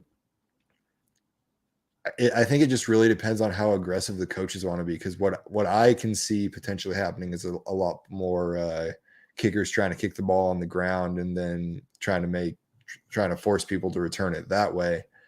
And it'll be interesting. There's a lot of creative minds out there in the NFL, and it'll be interesting to see what everyone comes up with to try to just get away from giving the ball up at the 25, because that's no coordinator like wants to do that. Right. So I want to ask you about the 2021 Raiders, a team that really overcame a lot of adversity throughout the year. So what was that season like really as a whole, that playoff year? It was really long. That was a really, really just weird year, but as a whole, the team just came together an awful lot. And I think like just through all that adversity, you can kind of either let it tear you down and tear you apart, or you can come closer and get better for it. And I'm glad the team did more of the second version there.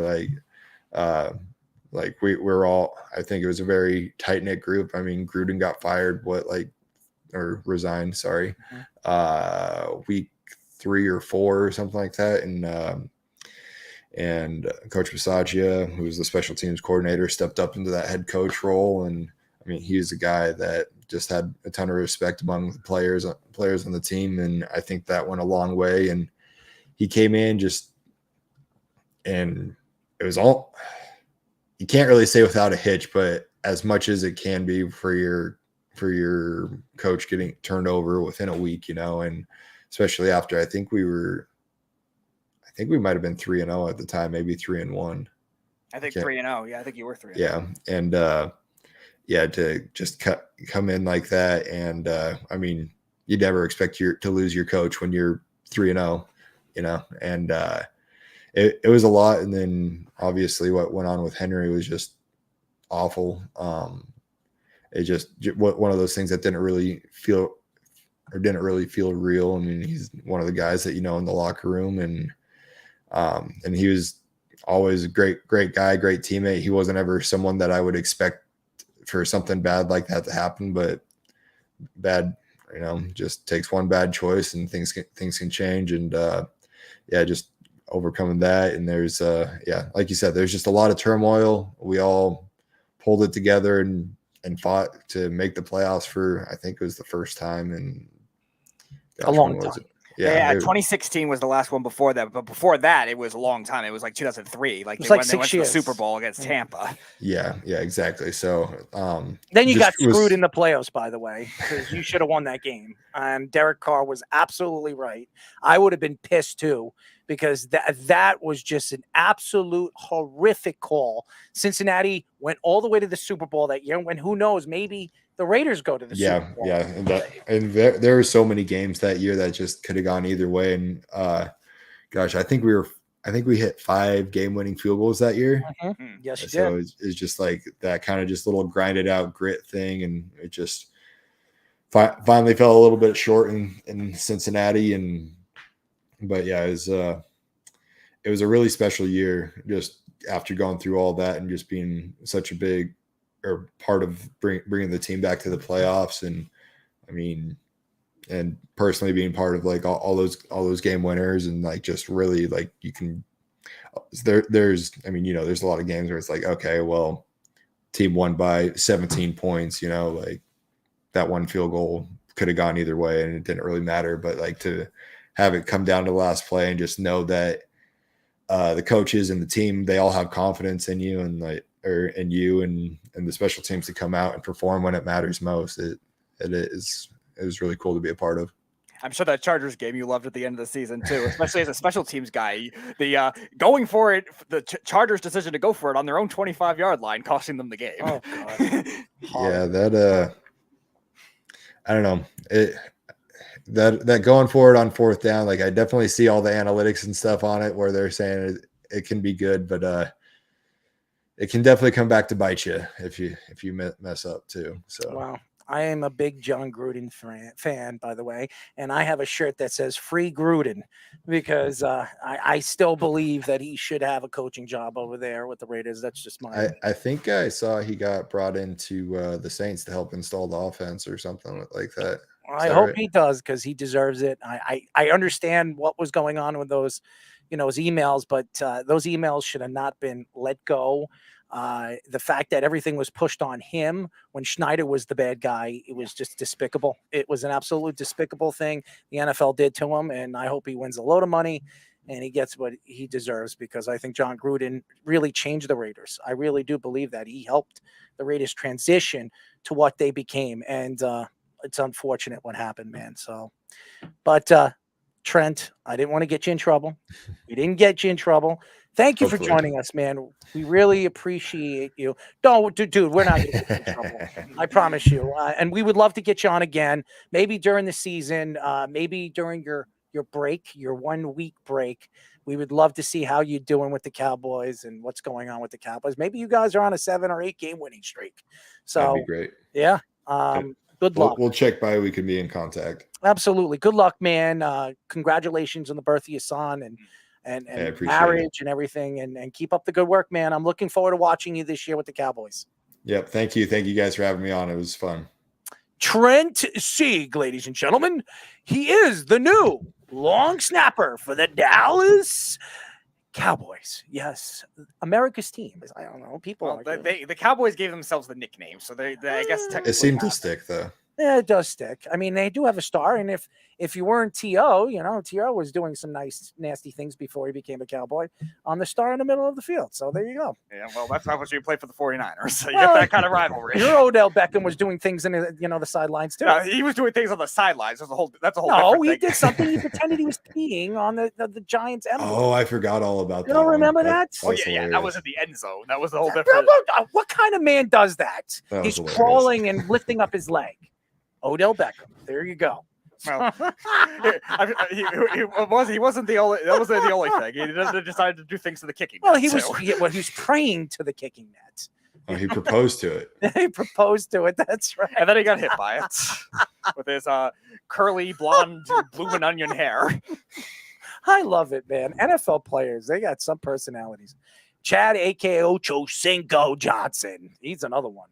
Fantastic, but we have to get him on the show. That would be funny to get him on the show. It's so funny. Before I let you go, you know how I met Chad Ochocinco? He was running on the boardwalk in Miami when I was interviewing. I came down there to interview Dwayne Wade. I was there for an interview for Dwayne Wade and Cuba Gooding Jr. I interviewed both of those guys, and we were hanging out, me and my friend, and we were sitting there having a mimosa, and this guy runs right past us. He goes up, and he orders a drink of water, and he comes, and he's standing over there, and I'm like, bro, that's Chad Johnson. I mean, Chad Ochocinco. He says, let's call him over here and tell him to come and sit with us. And I'm sitting here, I don't think he's going to come and sit with us. Hey, Chad. He looks back. He smiles at us. He comes and he sits with us for 2 minutes. He has a 2 to 3 sentence question, back and forth banter and then he says, I got to go running, man. Nice to meet you guys. Gives us a pound and he goes running. I have to say, he is pretty down to earth. That's awesome. That's good to hear. He really is. But Trent, thank you, man. Yeah, definitely. Appreciate it. Trent Sieg. He is awesome. Yes. Very, very nice guy. So there you go. It's been a great week for guests, man. Speedy, we were supposed to have the undrafted Packers tight end that was going to come on the show, but he'll be on the show in the near future. Probably in 2 weeks. Yes. So we will get him on. I know a lot of Packer fans were like, oh man. But a lot more. And Florida State fan that you are too. We would have had. I think that's our first Florida State guest we've had on. There you go.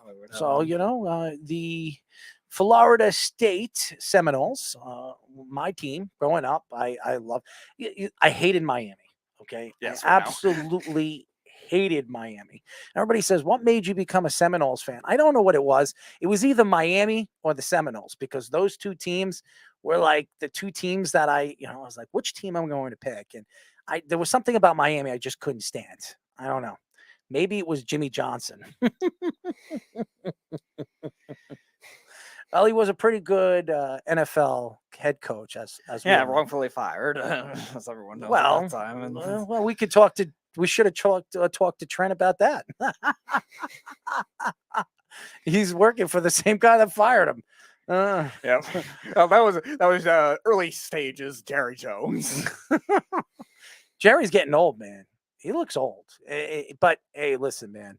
For a guy that is he owns probably the most expensive sports franchise in professional sports. Yeah, I think the biggest American one. I think there's only like 2 soccer teams that are ahead of the Cowboys. The Cowboys are third of any team in professional sports. And then there's the Yankees. So, yep. Yeah, and the Knicks are the most expensive basketball team. Who would have thought that? And of all the teams, the Knicks never win. They're the most expensive team in professional basketball. It doesn't make sense, but that's maybe because it's New York, I guess. But it's crazy. But they do sell out all the games. The Knicks, no matter how bad they are, and they're horrible. most of the time. I mean, last year they weren't, but most of the time they're a horrible organization. I'm a Knicks fan, you're a Knicks fan, and there's a lot of Knicks fans.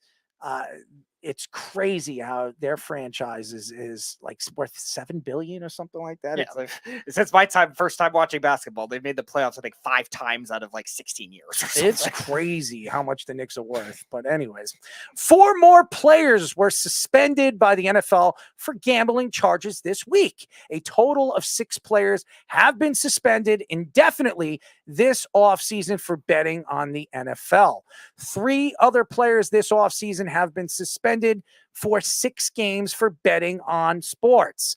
5 of the 9 players have been released by their respected teams, and 1 was a free agent. There is a total of 4 Lion players, 2 Colt players, a Commander player, and a Titan player in the deal.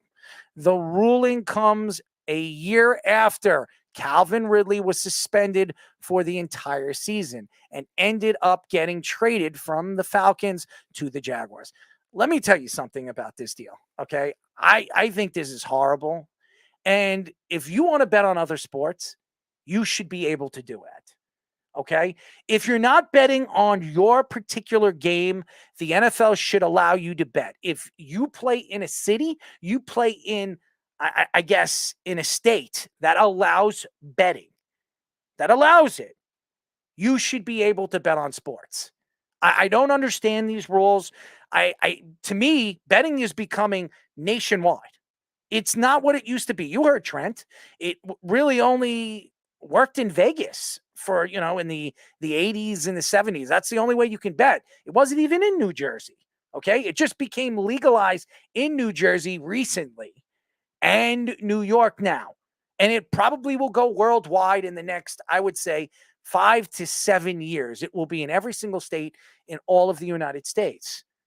So why can't these players bet on games if it's not their own? And then these guys get suspended. And that's another thing I don't understand.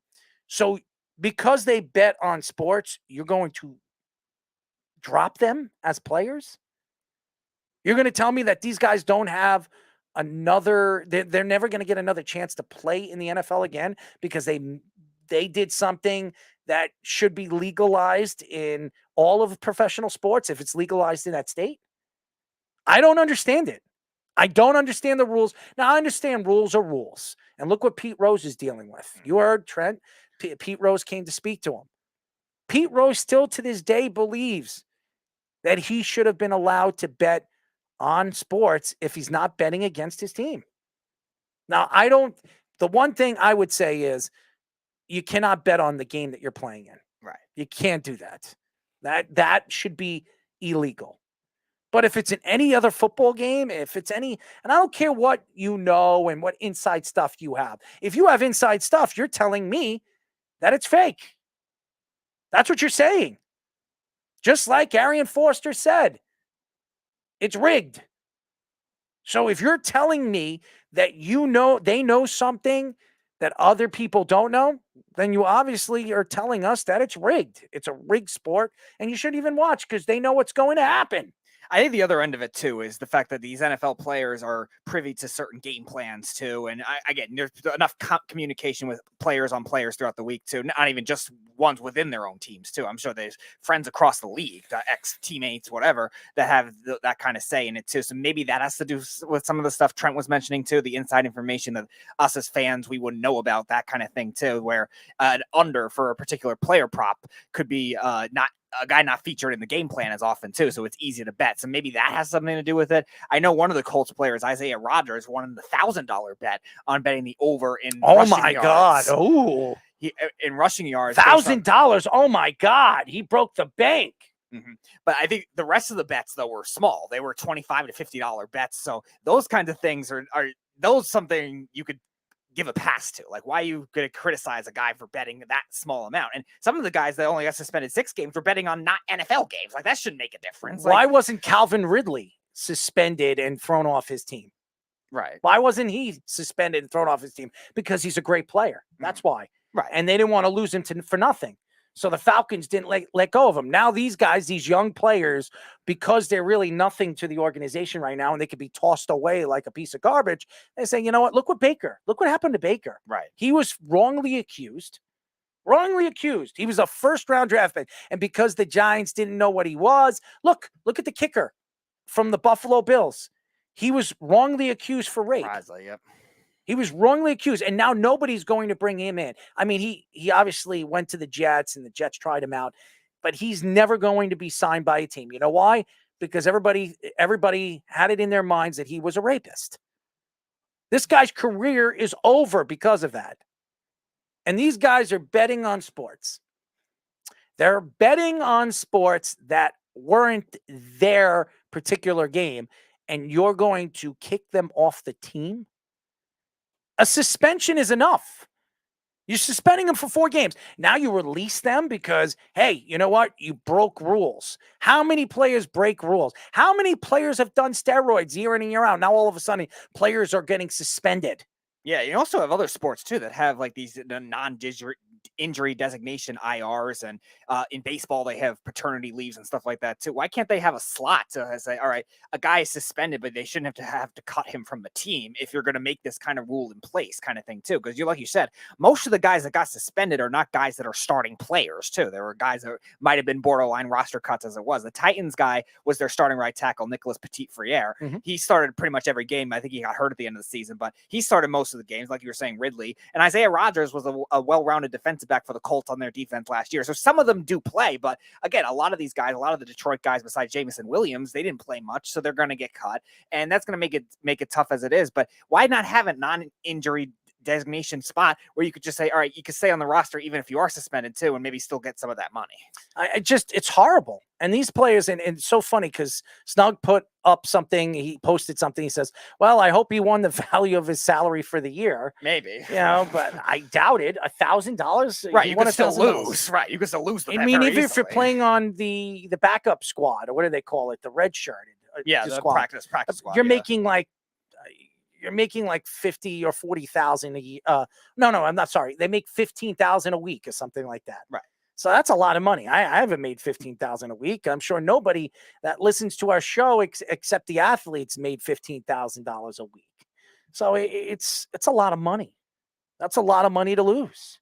I feel bad for these guys. I really do. And the NFL needs to change these rules. And I think professional sports should change the rules. You heard Trent. You heard him. He didn't want to say it. He didn't want to hurt himself. And I admit it. I didn't want to hurt him and put himself out there where he can affect his, his contract. Right. But I'm going to say it for him. I think every single NFL player believes they should be able to bet on sports, but not their own. He came out and said it in a very kind, collective way. But I just think that the way sports work this, and I understand, Pete Rose really hurt the way sports is looked at when it comes to betting on it. But it is becoming legalized in every single state. And if it's legalized and it's not illegal, you should be able to do it. Yeah, you wonder what the betting companies maybe having something involved with it too. Because again, if Trent is right what he's saying when it comes to having these extra inside information too, you wonder where it's coming from, where these guys maybe they don't want the players to have a specific edge. But again, that also shouldn't be something that the NFL should necessarily have to compare to. All right, you're a player, you're not a fan or whatever. Like, why should you be able to get that kind of benefits that way too? So it's a tricky situation because again, you want to not have that extra information to make it work. I mean, I'm not saying these players are directly involved with other teams' coaches and saying, all right, what's the game script for this week? But still, like, there's going to be some leverage of information that these coaches have and these players have that these other guys aren't going to have. So I don't know if that's to do with the betting but the ironic thing is the NFL has partnerships with some of these betting companies. So it's kind of a weird gray area right now. I'm not saying you should definitely let everyone. I wanted to wait. It's a basketball story. As we had our two guests, this is a story that makes me laugh because I can't stand this guy. Of course. And I'm talking about Kyrie Irving. Okay. And I can't stand the man because of the anti-Semitic views and thoughts and gestures that he had when he played for the Brooklyn Nets and then take back his apology, which is despicable and shows how despicable of a person he really is. Bleacher Report's Chris Haynes reports that Kyrie Irving will meet with the Suns at the start of the NBA free agency market. NBA insider Mark Stein believes that Kyrie will resign with the Dallas Mavericks, but will explore free agency first.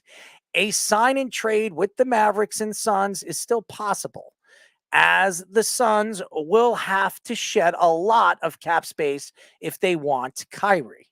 Multiple reports said that the Mavericks are very interested in DeAndre Ayton, and there was almost a trade before the draft. If there was a potential sign and trade for Kyrie Irving or any other player on a super max contract, the Suns would be $36 million over the salary cap and $7 million over the luxury tax threshold. I will say this. Kyrie Irving has ruined every single team he's gone to. Every single one of them. The only one that he won a championship with was because of LeBron James. And everybody wants to give Kyrie Irving all the credit in the world on why LeBron won his championship with the Cavaliers, when he didn't make that block. He didn't shoot the final free throws when he got tossed on the ground by Draymond Green. No, it wasn't him. He had a 3-point shot that gave them the lead. And then, a 1-point lead, which LeBron had to make the block. He had to hit the free throws to end the game. I am going to say this once. And he is a Duke Blue Devil by heart. And everybody knows what I feel about my Dukies. The man didn't do anything in Duke because he had a broken foot. Right. Okay? The man comes from New Jersey. He dissed the Knicks when the Knicks wanted to bring him in. Thank God it never happened. Yeah. He went to Brooklyn with his buddy. Absolutely ruined that franchise. You want to talk about, everybody wants to blame Billy King. Finally, Marks put it together. He got it together. He had Karis LeVert. He drafted Allen. I mean, this team was starting to win, and they had a good coach. A coach that won. Got him in the playoffs in the first year with 40 wins. With nobodies. And then you bring in that idiot. That immature, ruthless piece of you-know-what. Besides thinking the world is flat, or the earth is flat, or anything that he believes in his stupid pea brain. After he got traded to Dallas, he ruined that organization. With Jalen Brunson and Luka Doncic, they went all the way to the Western Conference Finals the year before. They could have been in the finals with Jalen Brunson and Luka Doncic. They thought by letting Jalen Brunson go and not extending him the year before, he goes to the Knicks and they bring Kyrie Irving. They got a better player. And Kyrie Irving not only hurt them, they had a losing record with him. What does that tell you about Kyrie Irving? If the Mavericks want to give this idiot a super max contract, it just shows you how dumb Mark Cuban is as a businessman. It's just despicable what this man has done. When is he going to learn? He is a talented player, probably the most talented player we have seen at the point guard position of all time. Even Allen Iverson says how special he is. The problem with Kyrie is he can't get out of his own damn head.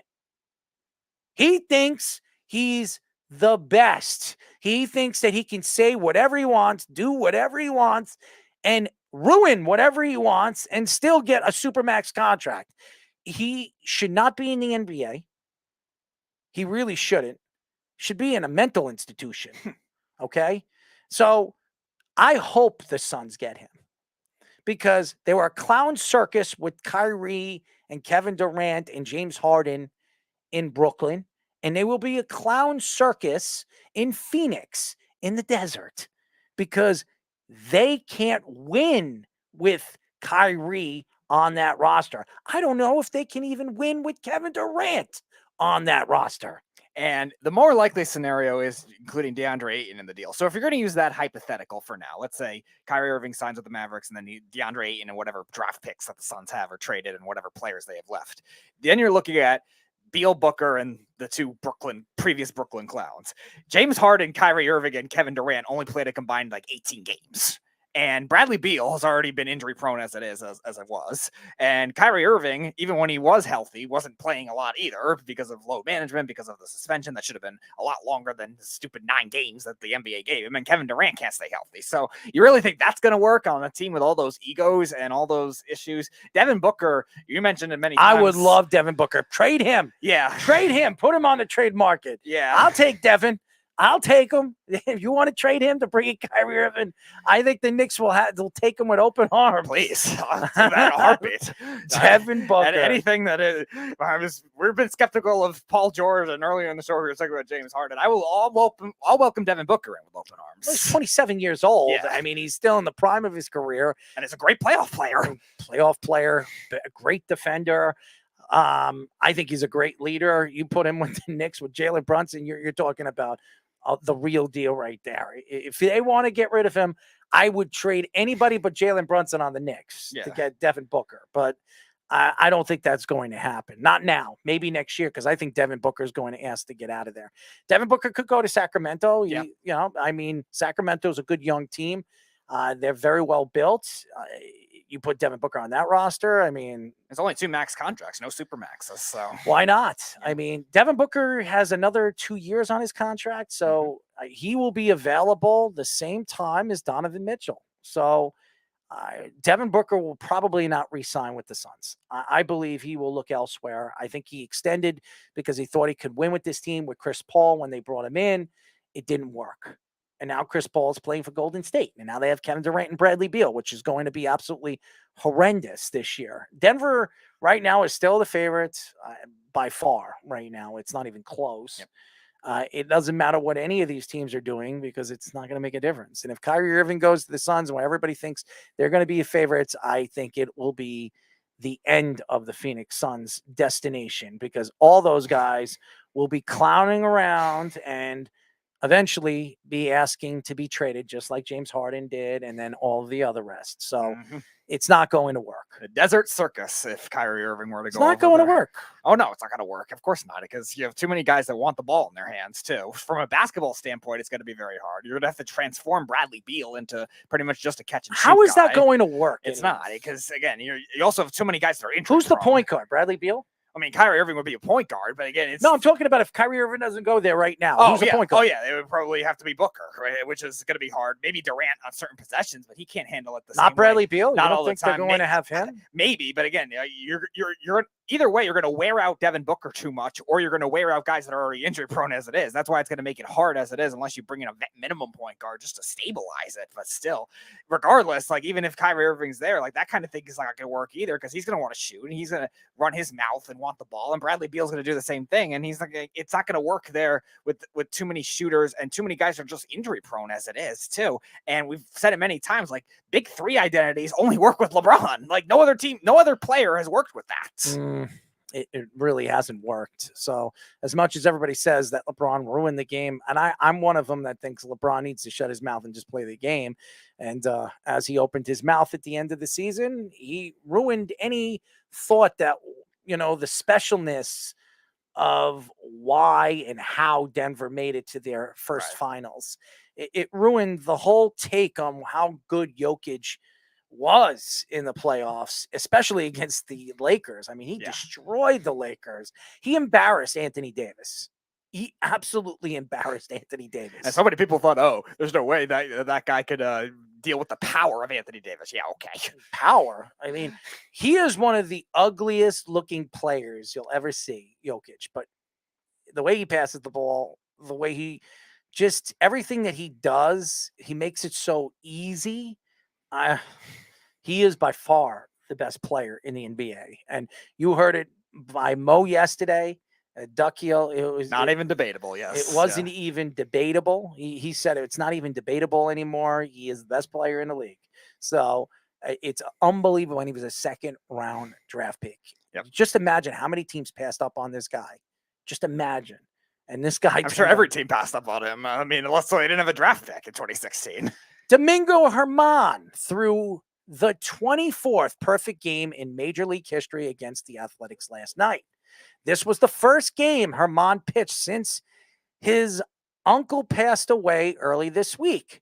This was the 4th perfect game the Yankees have in history, first since David Wells in 1990. I'm sorry, German was the only second pitcher in Major League history with an ERA over 5 to pitch a perfect game. This was the first perfect game since Felix Hernandez threw one on August 15th in 2012. I'm going to say this. Everybody wants to throw Domingo German under the bus because he was caught cheating or whatever he had on his finger in 2 games this year. And his ERA was very high going into the game. I think it was close to 6. Yeah, it was 5.28 or something like that. That was crazy. He played the Athletics. There's no question that he did. Does anybody realize how hard it is to pitch a perfect game? Especially today. Especially away. I'm going to say this, and I know that's Jeff. Yeah. And I know he was waiting to call about this. And he can call whatever he wants, and let me finish, and you can put him. Yeah, well, we're putting you on hold, Jeff. You'll have to wait. I'm going to say this. There's been a lot of things we have heard on this show from guests and fans and people that listen to the show about the Yankees, the Mets, and the cheating scandals. This has been going on for years. It's been going on for years. And I know Jeff showed me a picture when Domingo German had his hands in his pants during the breaks, which, what do you think? He's got something on his private areas? It's ridiculous, okay? It's stupid and it's dumb. Domingo German did not cheat last night. He did not. Every single inning, they checked his fingers. Every single inning. They did not find anything on his fingers. Nothing. No resin, no nothing. No spider tap, no nothing. No spit, no nothing. He pitched a perfect game. For anybody that wants to attack him because he was caught cheating, he got suspended for it. He didn't get suspended on the first one. It's fine. And the major leagues, they investigated what was on his finger on the second. It was resin. He had so much resin on his finger. It was wet resin. It was fact. They tested it. It was resin. It wasn't spider tap. It wasn't anything, tar or whatever the hell it was. It was resin. Listen, I'm not sticking up for Domingo German. He's abused his wife off the field. Okay? I know what he's done. He was suspended by the league for, I think, 80 games. He did his time. Does it mean I like him? I bet you half the players on the team can't stand the guy. But to take away what he did last night and try to say that he cheated and that he wasn't doing the right thing, it's despicable. Come on, guys. Yeah, it is despicable. You can't belittle an accomplishment like that either, because, yeah, we could say, all right, it's against the Athletics, who are the worst team in baseball, as Dave was calling it earlier, the Triple A's. Fine. You want to say it's a bad team? It's still something only 23 guys have done in Major League history. It was the first time in 11 years. It's a era of baseball that managers have pulled guys in perfect games in the past too, most notably Dave Roberts, many times with the Dodgers. But that's how hard of a feat it is to do, as it is. And even in those circumstances, against the Athletics and against, again, in that big ballpark where, again, a ball could drop in very easily in that outfield, it's very hard to do. You could say, all right, the team is really bad because the Athletics are a really bad team. But still, in those ballpark factors, it's difficult. And just the pressure of it, too. Yeah, the Yankees had a big lead, so there wasn't the pressure of, all right, I have to do enough to win the game. But still, the pressure of a no-hitter and a perfect game as it is still very hard. And a perfect game is even more rare. 100 times more rare. So regardless of all those circumstances at play, and you should not belittle the accomplishment of Domingo German. What will it mean from long term? That's to be determined. It's one game. Sometimes the guys who throw perfect games, like Philip Humber, like Dallas Braden, they're not great pitchers, but still, Domingo German is in part of the history books right now and should be rewarded for that kind of thing. Absolutely. Go ahead, put him through. All right, Jeff, welcome on. This is like the perfect example of why New Yorkers are scumbags. This is like the perfect example. You ready for this? This is the headline that I'm taking away. Oh boy. Two-time cheating, wife abusing New York Yankee plays worst team in the league, actively trying to lose so they can move in the biggest pitcher's ballpark in the country. Buddy threw a perfect game. Let's celebrate him. We're scumbags. What? Wait, hold on one second. We celebrated the accomplishment, not the player. Not the player. Did you listen to the take here? Did you hear what we take? Did you hear the take? Yeah, I know the guy got caught cheating twice this year, so he definitely wasn't cheating. No, we also said he was a woman abuser. He abused his wife, but you can't take away. You can't take away from the accomplishment. You can't take away from his accomplishment. You absolutely can. The people demand an asterisk. The people demand that Domingo German, his perfect game, be given to Armando Galarraga, someone that deserved it, a good human being. That's fine. We're not going to take shots at Armando Galarraga for that kind of thing. I mean, the Baseball Hall of Fame might, but that's a whole other story. I mean, absolutely ridiculous. This guy got caught cheating twice this year, and all of a sudden, because Earl is the one that was they're not even checking people's now they're on. Now they checked them. They did last night. I watched the game. We had it on when we were doing the show. We watched it every single inning. They were checking his finger. Stop, Jeff. Stop, Jeff. The best example. Jeff. You guys celebrate a wife abuser who cheats that accomplished something off of cheating. Good for him. It's sad. It's sad when you have people that hate on somebody that absolutely deserves. I'm not hating. Yes, you know. You're hating on him. You're hating on him. I'm sorry. No. This is an accomplishment. All I did was state facts. If you think facts are hating on someone that he cheated twice this year, he didn't cheat in this game. So why are you attacking him in this game? He accomplished a perfect game. I understand it's Oakland. I understand it's in the ballpark. It is. But give him the accomplishment. He deserves it. If it were anyone else that got caught cheating at anything, you'd have your suspicions that you'd. That's not true. Of course you would. That's not true. Of course you would. That's not true. You're the king. You're the Jeff, king. That's not true. You're the king at leveling accusations of people. You're the king of it. Jeff. But all of a sudden you don't want to do it because Jeff, stop. Just like with you, the Goldilocks balls didn't exist. They didn't. All right, Jeff. Here's what I'll do. Obviously, did you hear him?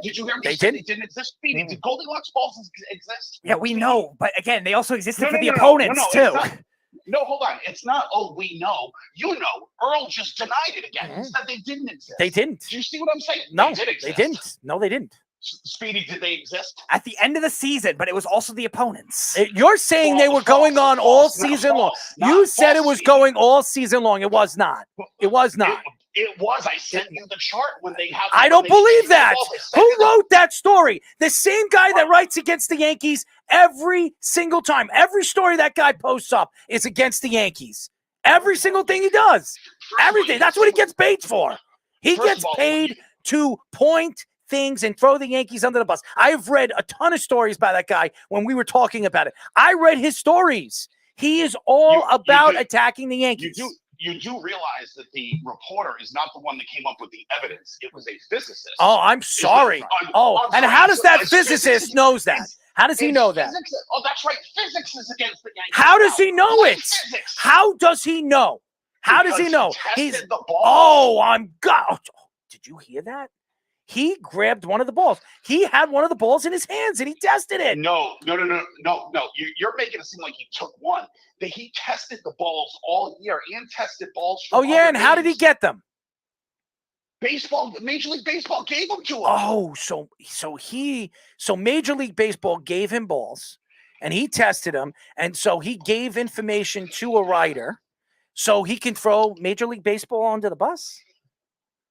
That makes sense.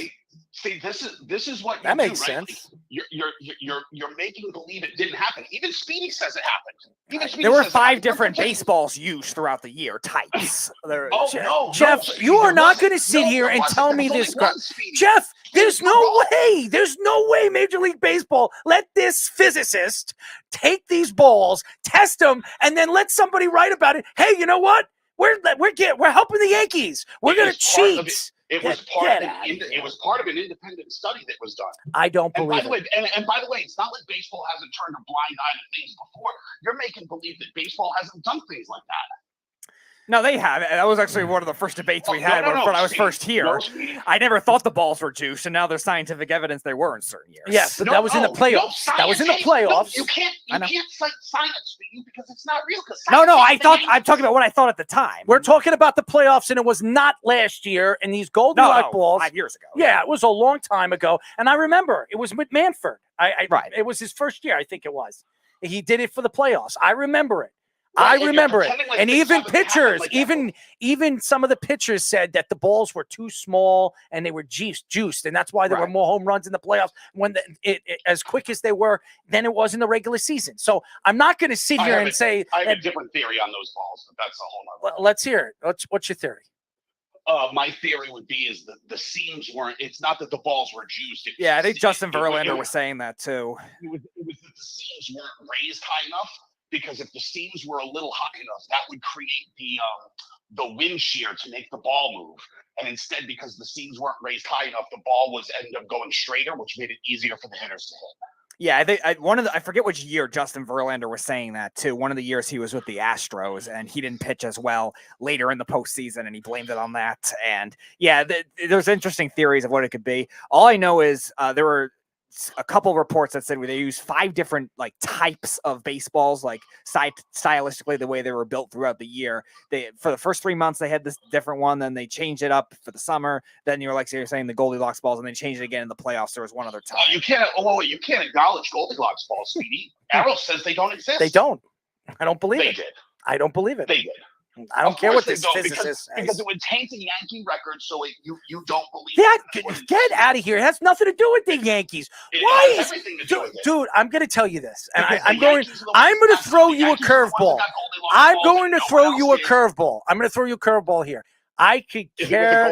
No, I could care less if the Yankees win or lose, buddy. I could care less. But that's not true. That is true.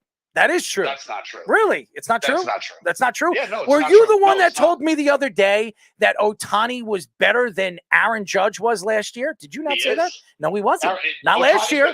Not last year. No, he wasn't. Been the best player in baseball since he's come into the league. Get out of here. No, he wasn't. He wasn't better than him last year. And this year, before Aaron Judge got hurt, to me, he was the MVP. Aaron Judge was the MVP before he got hurt. He was. Jeff, here's a question for you, just because we both love Ohtani too. Yes, I like him too. Now, if Shohei Ohtani, he has 27 home runs right now. Let's say he's on that pace for the home record. Would they start using the Goldilocks balls for him? You think? I have no idea, but here's the thing. I would say most likely because he's a popular player. Yeah, he won't attack him anyways because it's not the Yankees. But here's what happened if they were to introduce him into the games that he played in. He also pitches, so if they're putting Goldilocks balls in play for him, he also has to throw that ball. Right, but that's what I was saying to you before. They use it for both teams. Let me finish, Speedy. If they put Goldilocks balls in play and he's pitching and all of a sudden starts to give up more runs, that also hurts his candidacy, doesn't it? No, I know. I'm not saying it from that angle, but I'm just saying that's a record Right, so you only looked at it from the advantageous angle. For them. I'm not saying I would advocate for it. I'm saying for baseball, because they love offense, they love home runs, stuff like that. Right, so you only look at it from one angle and not even realize that it can hurt him on the other end. Oh, no, that's a good point. I'm looking at it from the perspective of the way baseball might think, based on this home run record. You're a real big brain human. I am emulating a thought process that the corrupt commissioner of Rob Manfred might have. And I understand your skepticism because that is what it is. But the fact that you couldn't see the problem with your argument that it could also hurt his candidacy for MVP because he'd give up more home runs is a flaw in your argument. I don't know if they would care. That's the thing. He would care, yes. Shohei Ohtani would care. And the Angels would care. Yeah, for sure. No, they would care because that's half of his mystique is that he does both, that he's so amazing at both. Okay. No, I'm not disputing that. I don't know if MLB would care that same way though. If there's a home run record on the line, Trace for Aaron Judge's record after he broke it. All of a sudden Ohtani has a chance. I don't know if it'll happen, but again, he has 27. He's not on the pace yet, but he could be if he gets hot. Well, he is hot. Well, Right yeah, now. no, all right, fine. If he stays hot for another month or so, and he's on that pace where he gets to 40 by July or something. I mean, Aaron Judge was on pace too. I mean, he's probably going to hit 50 this year, right? Oh yes, he's definitely going to hit 50 home runs. And before Aaron Judge got hurt, Aaron Judge was the hottest hitter in baseball. He was. He was hot. You got to stop. You got to stop with this. I'm just saying the truth. Was he not? Right, that's fine, but he keeps getting hurt. Yes, he has. And that's a problem. Yes, you need to stop ignoring the injuries. Like, oh, well, he was on a pace. It doesn't matter if he was in the lineup. It doesn't matter if he was in the lineup now or he isn't. The Yankees are not a good overall team. They're just not. Then you want to know what? Then you want to know what? Ben Simmons is the best player in basketball. I don't care that he hasn't. No. Pace is never going to matter for awards, Jeff. Pace will never matter for awards, Jeff. Mike Trout's 2017 pace would have been like 65 home runs and 138 RBIs if he didn't get hurt in June. Well, then Ben Simmons is the best player in basketball because he played one game and he scored 45 points. That puts him on pace for the scoring record. You're so stupid. Never mind. It's not. It doesn't matter for records. You need a sample. You're crazy, man. You really are. But that's what I'm saying. You need to actually start admitting that these injuries are a problem. Nobody is saying that they're not. Right. But you keep bringing it up. Oh, he was on pace. He was. No one cares. He's hurt. No one cares he's hurt. No, and you're right. And nobody does care right now. But to take away what Aaron Judge did last year, hold on. When you take away what Aaron Judge did last year to try to say Ohtani was better than he was last year is ridiculous. This guy would have won a triple crown last year. He was what, 0.2 of a point from winning the triple crown? No, what I said to you is collectively all the years since Ohtani has been in the league, Ohtani's been the best player. Collectively, yeah, maybe. Yeah. Not maybe. Not maybe. He won the MVP award. Twice. This will be his second time. This will be his second time if he wins the year. In 4 years? The second time in 4 years? That's pretty great. He's only been in the league 4 years. Okay. Right, and he won a Rookie of the Year in 2018 as well. Yeah. But he wasn't the best player in the league. Meanwhile, Aaron Judge is still in the triage unit. And by the way, just as a sidebar, not a knock to Aaron Judge, but if I were a Yankee fan, I would be pretty wary of how gingerly he was celebrating that fraud record last night. He didn't look like he was jumping around too well. No, he's not healthy, man. And I don't think right now, if you see Aaron Judge, you won't see him until the second half of the season. Yeah. Right. You're right. He's not healthy. And what's the best ability? Availability. Availability. And who's available? Night in, night out. Shohei Ohtani. The Emperor, Shohei Ohtani. Yeah, the Emperor that pitches one time every 5 days, and he hits. And hits every that's day. it. So he's an He doesn't play everyday the player. field. How did Aaron Judge get hurt? How did he get hurt? Yeah, play in the field. Okay. Yeah, play in the field. But that also doesn't mean that you can't be a great DH. David Ortiz, great DH. Edgar Martinez, great DH. Harold Baines, great DH.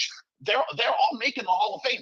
A designated hitter is a spot, dude. Harold and they play Baines every day. Harold Baines should not be in the Hall of Fame. Harold First Baines of all, was a great designated. Oh, stop! He really was. He should He not really be in the was. Hall of Fame. Oh my God, he played Oh, so I many know. years. He played so many years, and the only reason Well, why he's in the Hall of Fame because of Tony La Russa. Okay, and everybody knows that. Yep. It's true. You should move to upstate New York into a town next to Cooperstown and open the Hall of Earl and only put in the people you want. Harold Baines is in the Hall of Fame. You're a retard. But also, I think the DH argument, too, for somebody like Shohei Ohtani is a little different because he's also a very good base runner, too. Jeff, we talked about it in Ohtani's Steals, MVP baby, year, too. steals. 26 stolen bases he had, and he scored. He had the most. What was it? What was the stat you gave me? Runs created. He led the league into. Well, because Yeah, the he does Angels a lot. were a really bad team, and Trout was hurt that year, so he had to do a lot for himself as it was, and scored a lot of those runs right from second to like. Who you talking advancing on about? the double Ohtani in his 2021 MVP. I thought you were talking about season. Harold Baines, No. the Hall of Famer. Not many DHs could run the base path like Shohei Ohtani. And I'm sure Edgar Martinez and David Harold Ortiz Baines, who were should able be in to. the Hall of Fame. Let's see. He didn't hit over 500 home runs. He didn't have over 3,000 hits. He had 9,908 at bats. Is he in And the Hall of Fame? and he's in the Hall of Fame because of Tony La Russa. Yes, he's a 6-time have it. All-Star. He's never you won an have it. He's MVP. Never. There you have it. He's in. Yeah, he's in because of Tony La Russa. Give me a break, There's a lot of guys that are in the Hall of Fame that never won an MVP. dude. This guy should not be in the Hall of Fame.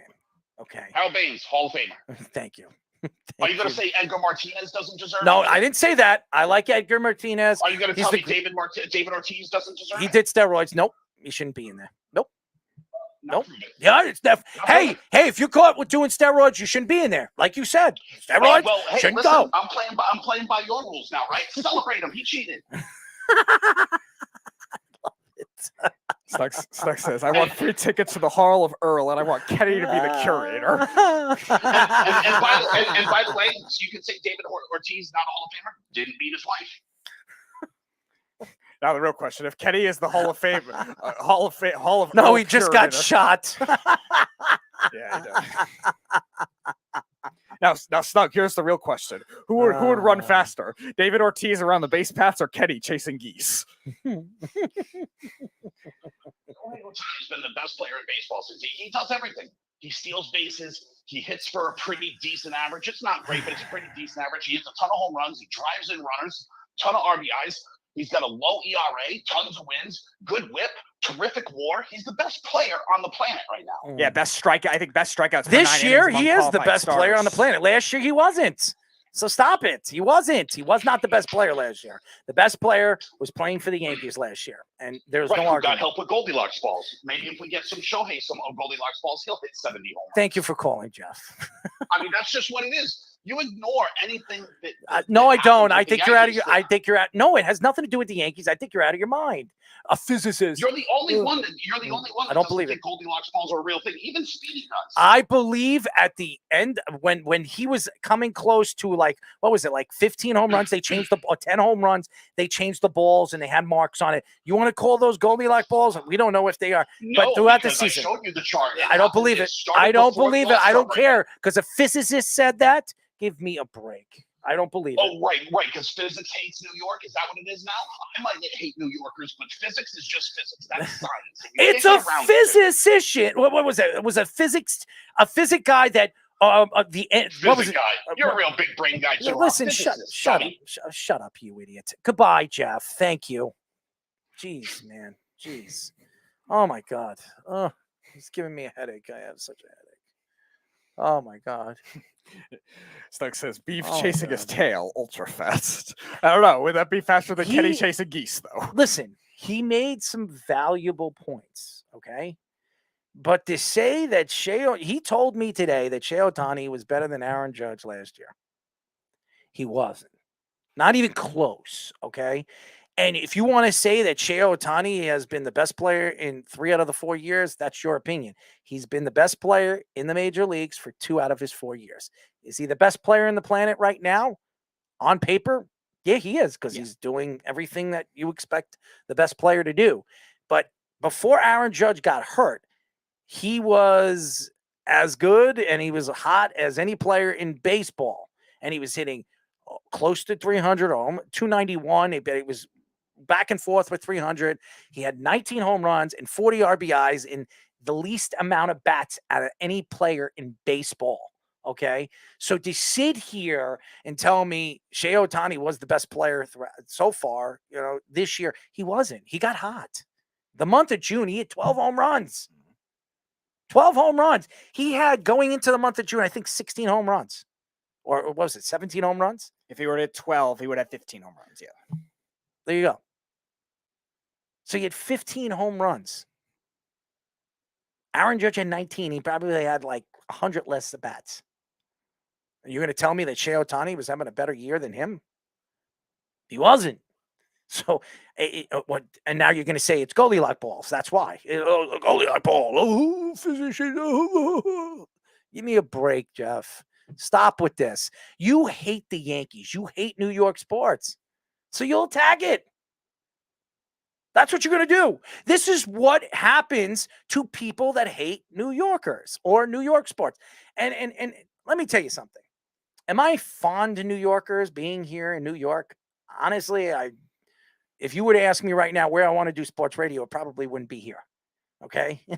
And the reason why is I have my reasons. I'm not going to say it on live radio. If you want to know, I'll tell you offhand what's going on here with New York sports. But I'm just telling you, when you have somebody that hates New York sports, he is going to say anything to attack it.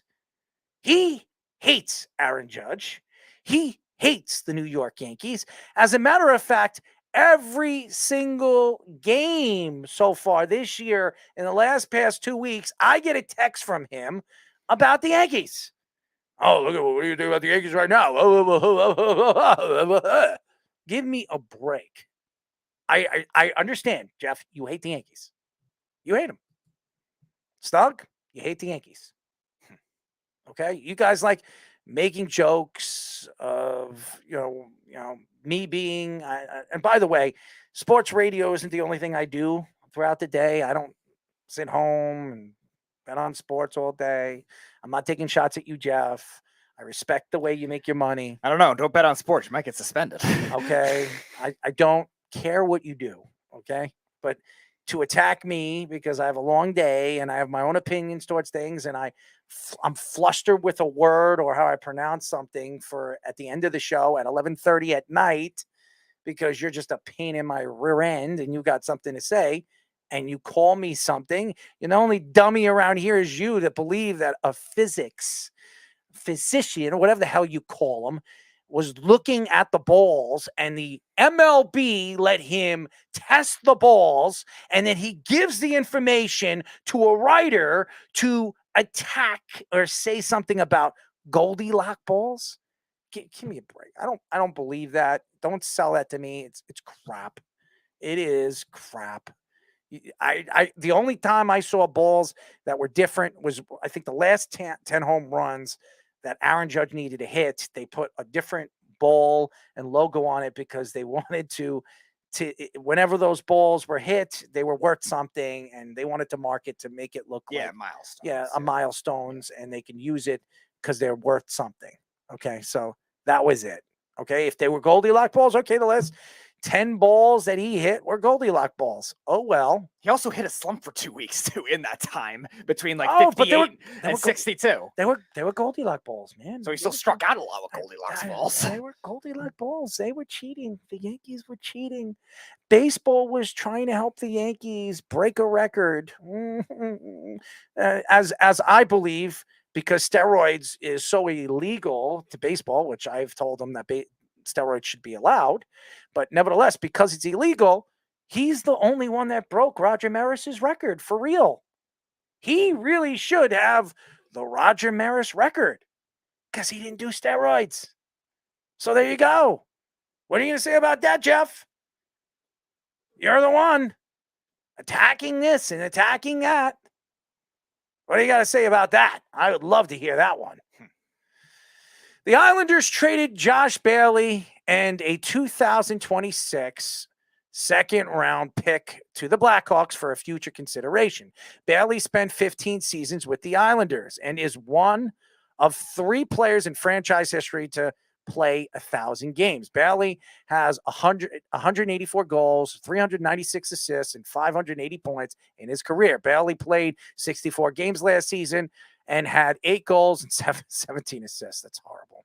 Bailey is entering his final season for a 6-year, $30 million extension. Bailey is set to make $3.75 million and has a $5 million cap hit this season. This, ladies and gentlemen, was just to shed money so the Islanders can make a move this offseason for a big-time offensive player. I believe Lou Lamoriello, when free agency starts to open, will be gunning for a big-name offensive player.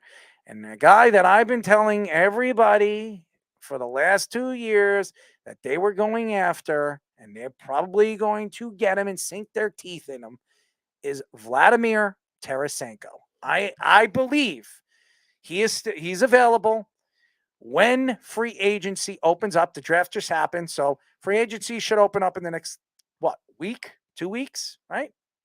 Speedy, you could look that up. I don't know. I do not know when free agency opens up for the NHL, but it is soon. When free agency opens up, July 1st. There you go. So a couple days. When it opens up, expect the Islanders to sign a big-time offensive player. Now, I don't know if Vladimir Tarasenko is the same player he once was, but he's much better than Bailey is. That's for sure. I expect the Islanders to make a move for a guy. I think they're going to bring in another offensive player to play with Barzal and Bo Horvat. They're going to make a big timeline that they've been trying to do. It really didn't work last year because obviously Barzal got hurt. They were playing pretty good hockey together when they brought him to the team. Barzal actually had 4 or 5 points before he hurt himself. Right. And then he just got hurt. He was out for the whole rest of the season. He came into the playoffs and he wasn't the same player.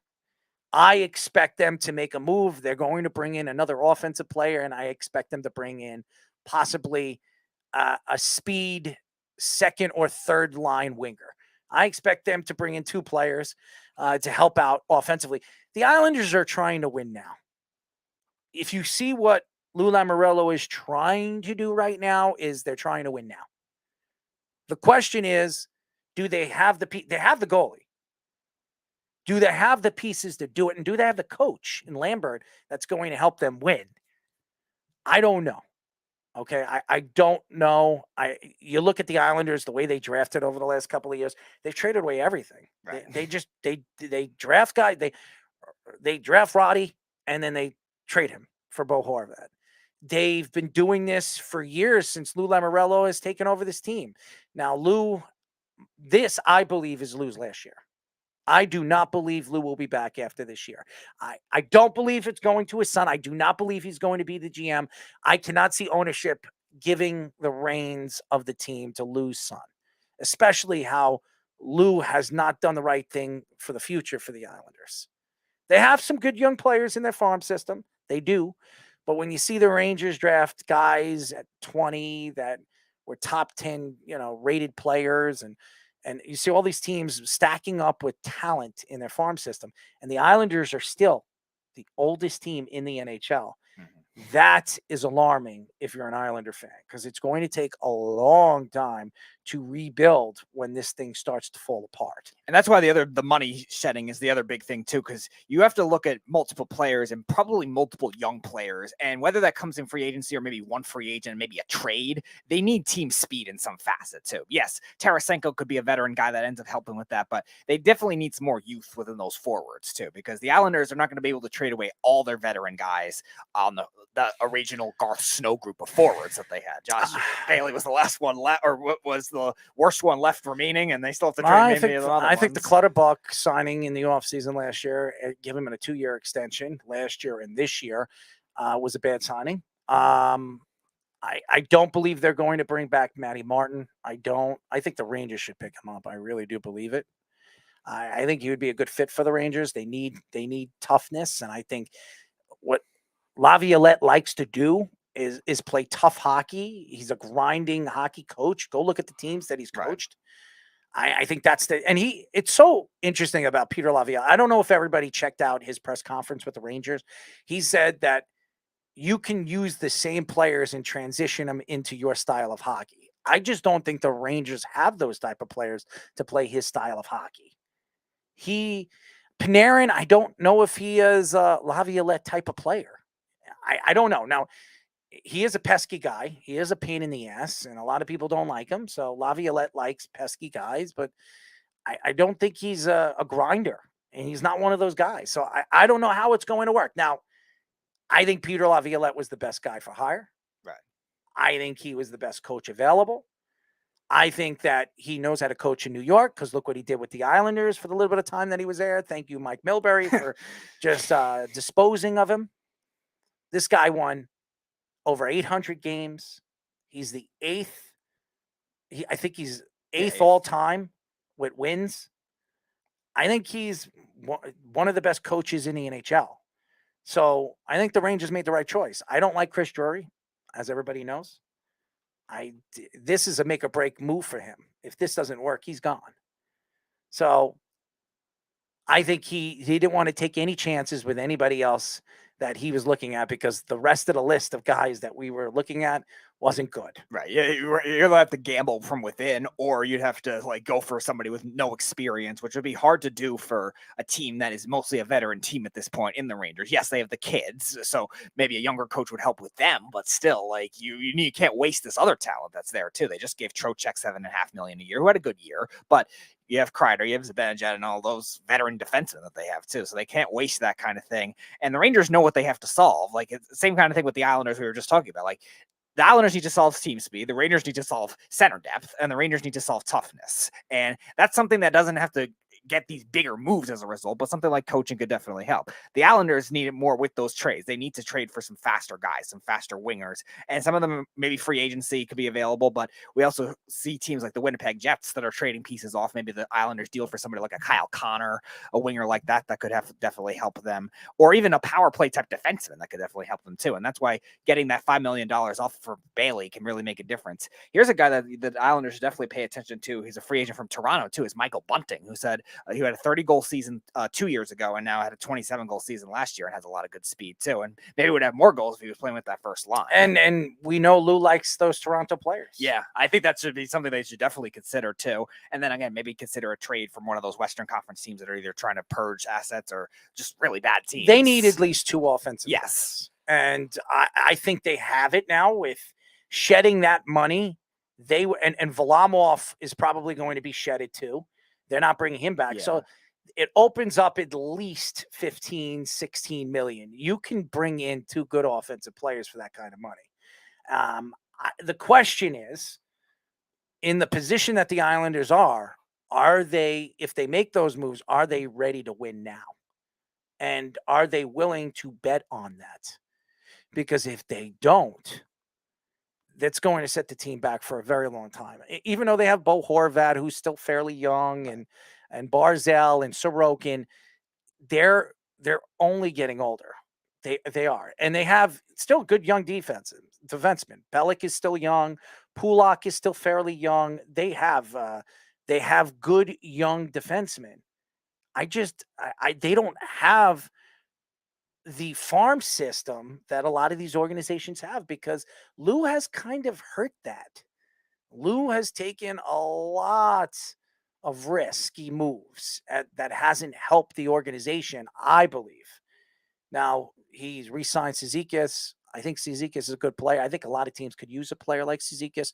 I think the Islanders should look to move Cizikas. You can get something for a guy like Casey Cizikas. Right, shed more, $2.5 million more. That could be the difference in another player like Bunting in free agency. So, and you don't bring back Matty Martin. Maybe you bring back Fishing, which I think that's what they're planning to do. Right. To be a 4th line guy for them. I think they could bring in young players to play on that 4th line, even though they love that 4th line. And it's really been one of the best 4th lines in all of hockey in the last couple of years. They look old. And they start now with Bailey, they get rid of another old player. They got to start shedding these old players and bringing in young players you can build around. Right. And no 4th line should combine for like $10 million a year either. That was the other problem the Islanders had in building the depth on the 2nd and 3rd lines for the most of the time too. Hey, look, Snug says Connor McDavid was spotted eating a lunch in New York. Oh yeah. Connor McDavid's with the Rangers. Let's go hype it up now. No, he's probably talking about the Islanders. He probably is, but still. Let's get everyone in a frenzy just for that. Maybe the Devils will bring him. They seem to have all the money in the world. Listen, the Devils are going to be good. I know. I'm not disputing that. They're going to be scary good this year. Timo Meyer 8.5. Now they bring in Foley too, and they just signed Jesper Bratt for 7.5. And there's also rumors too. They might be even. I was talking about Winnipeg trying to trade assets. Maybe Connor Hellebuck, goalie, could be available for them too. He said he would sign long term with the Devils if he's traded there, which is interesting. That's a crazy team if that ends up happening. It could happen. I mean, everybody that was booing Lindy Ruff, look what he did. Good job, Devils fans. Mm-hmm. You can get your wish eventually. I think the Devils are one of the favorites to come out of. They should be, absolutely. I mean, they're very talented, and Jack Hughes is exploding. He's turning into the player that everybody believed he was going to be. For everybody that was trying to compare Capo Caco to him, which was so ridiculous when I was at the draft. Oh, I think Capo Caco is going to be a better player because of his size. Get out of here. We all knew. I remember when Van Beesbrook told me about Jack Hughes. He says it's going to take him a couple of years to figure things out at the NHL speed and the rough part of the NHL. But boy, oh boy, when he figures it out, he is going to explode. And boy, did he do it last year. This guy is explosive, and he's going to only get better. He's 22 years old. 22. So, and he's going to have a contract that's going to look like a bargain down the road. Oh, 100%. 100%. I think the Devils look what the Devils are doing right now. And their farm system loaded. Absolutely. His brother's going to be, Jack Hughes' younger brother is going to be called up. He was a first-round draft pick. People are saying that he's just as good as Quinn. Okay, maybe even better. He could be better. I have heard that too, especially defensively, which the Devils could definitely use. And don't be surprised if Quinn. Don't be so surprised that eventually Quinn will be playing for. Of course, Vancouver's purging everything. They're the other team in Canada. Don't be surprised. Then the Flames and the Jets, they're purging everything. They have a great farm system, and if they want Quinn, they can get him. Oh yeah, easily. And I met Quinn. I remember meeting Quinn when I was at the draft. He's not a big guy, but he is some player, man. He is some player. So. Those Hughes brothers are fantastic. And they have another brother. There's another one? Wow. There's another one in 2 years that is going to be drafted. Damn. And everybody says he could be better than all of them. So, wow. Could you imagine Four that? Hughes brothers. Four Hughes brother that'll probably be playing for the Devils in the future. the Devils, the NHL will rig the lottery. Somehow the Devils will get the lottery pick somehow to draft him. You want to talk about a way to rig the lottery? That'll be one way to do it. Hey, look at that. I mean, Lou helped the Devils win 3 Stanley Cups, and now with this roster, they'll probably win another 2 or 3. So who knows? Yeah, if they can get the goaltender like they had with Brodeur, or even not, they're not going to get that. Brodeur, they don't even need goalie that. of all time. Right? If they can get something like an 8th of what Brodeur was, that's would be good enough. Yeah, with this offensive. I think they can win with the goalies they have right now. Yeah, I really do. They have a good young goalie in their farm system too. So I saw in their top 10 ranking players, I think they have a goalie that's ranked 4th of their top prospects. So I think the Devils is set, man. I think they know what they're doing. I think the organization is in position. They're what, the 2nd or 3rd youngest team in the NHL? Yeah. They're really good, man. They really are. So, and they didn't really give up much for Timo Meyer. No, they got 3 more players too. Yes. That was like a 9-player swap, and they didn't give up any of their top 5 prospects. None. And I watched none of those players turn out to be anything. So, and they still got 3 extra players back from the Sharks too. I think one of which played a few games after he got traded over there, but they're mostly in the minors now. But one of their defensemen is NHL ready. He could play if he wanted to. All right, Speedy, let's do it. All right. Mike Tyson versus Jack Nicklaus, and we got Wayne Gretzky and Jerry Rice in this edition of Bracket Wars. It's time for bracket. Bracket.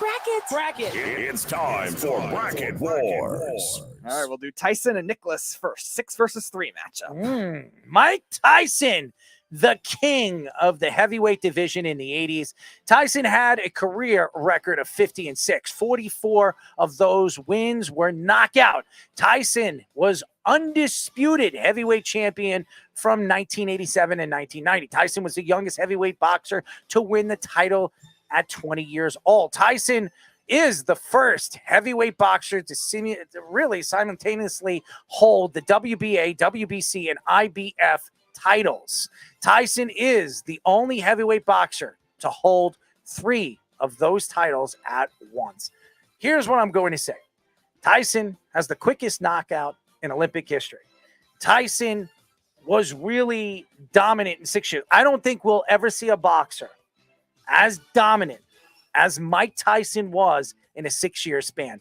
He was unbeatable. And how many guys do you know in the heavyweight division that averaged about 3 heavyweight fights in 1 year in those times? I don't think you'll ever see that. I think Mike Tyson is a bull. He's a beast. And arguably the greatest heavyweight. Everybody keeps saying Muhammad Ali. If Muhammad Ali fought Mike Tyson in the prime of their careers, Muhammad Ali would have been knocked out by Mike Tyson. I'm sorry. This is the greatest heavyweight of a 6-year span of all time. 6-year span. There was nobody better than this guy. And if he fought Lennox Lewis, he fought any of those guys in their prime, in his prime, he would have knocked them the hell out. So it's very hard to vote again. It's how good Mike Tyson was. 2,500 pounds of pressure off of every single punch he threw. Yeah, and for a heavyweight to have that kind of longevity too, and that peak for that long of time, even in the 7-year peak that he had that undefeated record, is absolutely insane too. Because again, you're talking about the wear and tear that boxing is as it is, and then you go with a different weight class. He fought guys that were like 6-7 inches bigger than he was, and probably around 40 pounds heavier than he was, and he was knocking them the hell out. Right, and again, just like we were talking yesterday, like the parody of what could happen in a boxing game, boxing match with judgments and just so many things. You have to rely on the knockout to do it, and he did it in so many quick knockouts too. He just said, we don't need the judges to be able to make a decision on that one, and with all those early 1 minute, 2 minute knockouts that he had in a lot of those fights too. Very impressive. Yes, it was. Yes, it was. Jack Nicklaus, arguably the greatest golfer of all time. Nicklaus has won 18 major championships, which is the most all time. Nicklaus has won 73 PGA Tour events, third most all time, and has been the world's #1 player in 468 weeks, which is second most, right behind Tiger Woods. Nicklaus also has 53 tour wins in his other golf tour leagues. Nicklaus is the first golfer to win 3 Grand Slam titles in his career, winning all 4 majors in the same year. Nicklaus set 19 different scoring records in a major championship from 1960 to 1978 and is tied for 2 others. Honestly, you can now obviously this guy has 18 major championships which is the most all time. Tiger tried to catch him. I think Tiger Woods is the greatest golfer of all time. That's my opinion, because I watched him play and I watched him grow. But I also watched this guy play in bits and pieces of my youth. This guy, his longevity and the way he played the game, and he played it right. He didn't do anything off the field or off the course to get him in trouble, a.k.a. Tiger Woods with the porno stars and, the stupidity. I mean, this guy was as clean as you possibly can as a golfer. So, arguably the greatest golfer of all time. Yeah, longevity is a big key too, and you look at him trying to rebirth himself too after that great peak he had during his career in his peak years. But also, he had 5 years where he couldn't find it. Then he found it again and came back on top again all of a sudden in the 80s too, which is very hard to do in a sport like golf that's mentally tough too. A lot of pressure on individually. We talk about individual versus team sports. I think it's all on you. You don't have a teammate to help you out either. Same thing with boxing. Yeah, same thing with boxing. Like, you don't have that kind of thing to be able to make that work and just rebirth your career. I would say this is the best matchup we've had. Yeah. And it can go either way. Who do you have? I'm going to go with Tyson, though, just 'cause I think physically demanding, it's a lot harder to do it that long in boxing. Whereas I think golf, it's a little easier for them to play that long a time. I am going to go with Mike Tyson, too. I think the 6 years of dominance and what he did and how he did it, I don't think we'll ever see. He was the first $100 million fighter, okay, of all time. Wow. Okay? To me, everything about this man was just dominant and scary. When he would step in the ring, just imagine, he was 5'9", 5'10", and he was standing in the ring with guys that were 6'6", 6'5", and they were scared of him. So that just tells you how scary this man was. And he liked to bite ears. So yes, yeah, he was a little hungry. So, anyways, the number 7 seed versus the number 2 seed. Jerry Rice. Rice was a 13-time Pro Bowler, 10-time first-team All-Pro, won 2 Offensive Player of the Year awards, won a Super Bowl MVP, and was on the All-Decade team in both the 1980s and 1990s. Rice had 1,549 catches, 22,895 yards, and 197 touchdowns in his career, most all-time in all categories. Rice is over 5,000 yards ahead of the next highest receiver, Larry Fitzgerald, over 100 catches ahead of the next highest receiver, Larry Fitzgerald, and 41 touchdowns ahead of the next highest receiver, Randy Moss. Rice led the NFL in both receiving yards and touchdowns 6 different seasons in his career. Rice had 151 catches, 2,245 receiving yards, and 22 touchdowns in the playoffs, and led the 49ers to 3 Super Bowls. This guy could be arguably the greatest football player of all time. he still probably could play. The guy looks young and good. Still, it's unbelievable what the guy looks like in the shape that he's in. Honestly, I think he's the greatest football player to ever play. I think he is too, because you look at records that are not going to be broken by these wide receivers. Like all these great wide receivers that played a long time. Larry Fitzgerald played a long time. Randy Moss, Terrell Owens, they all played for a long time. They couldn't even touch Jerry Rice's records too. And think about this too. Like people, they say, yeah, the West Coast offense has like changed the game of football too, but it relied a lot on shorter passes too. So he had to get a lot of those after the catch as well. Yes, and cornerbacks could pull you, push you, beat you up. They can't do that anymore, and that's what makes Jerry Rice even more special because he did it in a time that you could do all that stuff. And think about even with the Raiders and the Seahawks, too. Later in his career, when he was close to 40 years old, still had 1,000-yard seasons, too. So it's very tough to be able to not pick Jerry Rice that high. But again, Wayne Gretzky's going to be a tough matchup. Wayne Gretzky, the number 2 seed. Gretzky had 894 goals, 1,963 assists in his career, 2,857 total points. Gretzky had 4 seasons with 70 goals, 11 seasons with 100 assists, and 9 seasons with 150 points. Gretzky was a 15-time All-Star, won an Art Ross Trophy 10 times, and won a Hart Trophy 9 times. Gretzky had 81 goals and 171 assists in 252 total points in the playoffs and won 4 Stanley Cups with the Oilers. Gretzky has 2,857 points and 921 above the next highest player, which is Jaromir Jagr. He is also he also has 714 assists ahead of Ron Francis for most in the NHL history and is 72 goals ahead of Alexander Ovechkin for most goals in NHL history. You can argue he's the greatest hockey player of all time, just like you can argue Jerry Rice is the greatest football player of all time. I think Mario Lemieux was better than him, but Mario Lemieux missed 5 years because of leukemia. So my argument with him is Wayne Gretzky has all the records because of situations, but you can't argue his greatness, and that's why they called him the Great One. Yeah, and again, like we were saying with Jerry Rice, like his records are so like untouchable. Maybe besides the goals, Ovechkin might be able to do that if he plays another 3 or 4 years. But they played in a league where, honestly, there was less teams, and honestly, come on, man. I look at the league. It wasn't what it was in the 90s.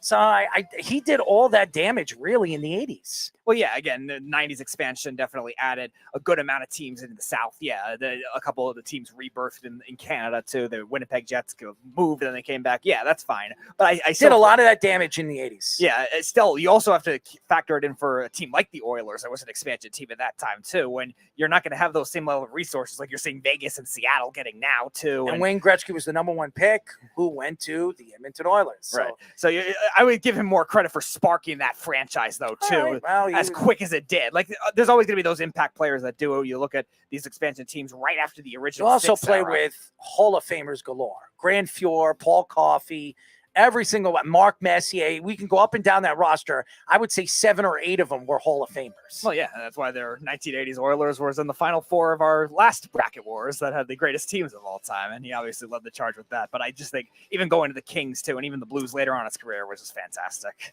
Who do you got? I got Gretzky here. It's very close. I figured this is the best statistical matchup so far. When you look at records that'll never be broken, I think it's very close. I just think a lot of those are going to end up being untouchable, maybe besides the goals.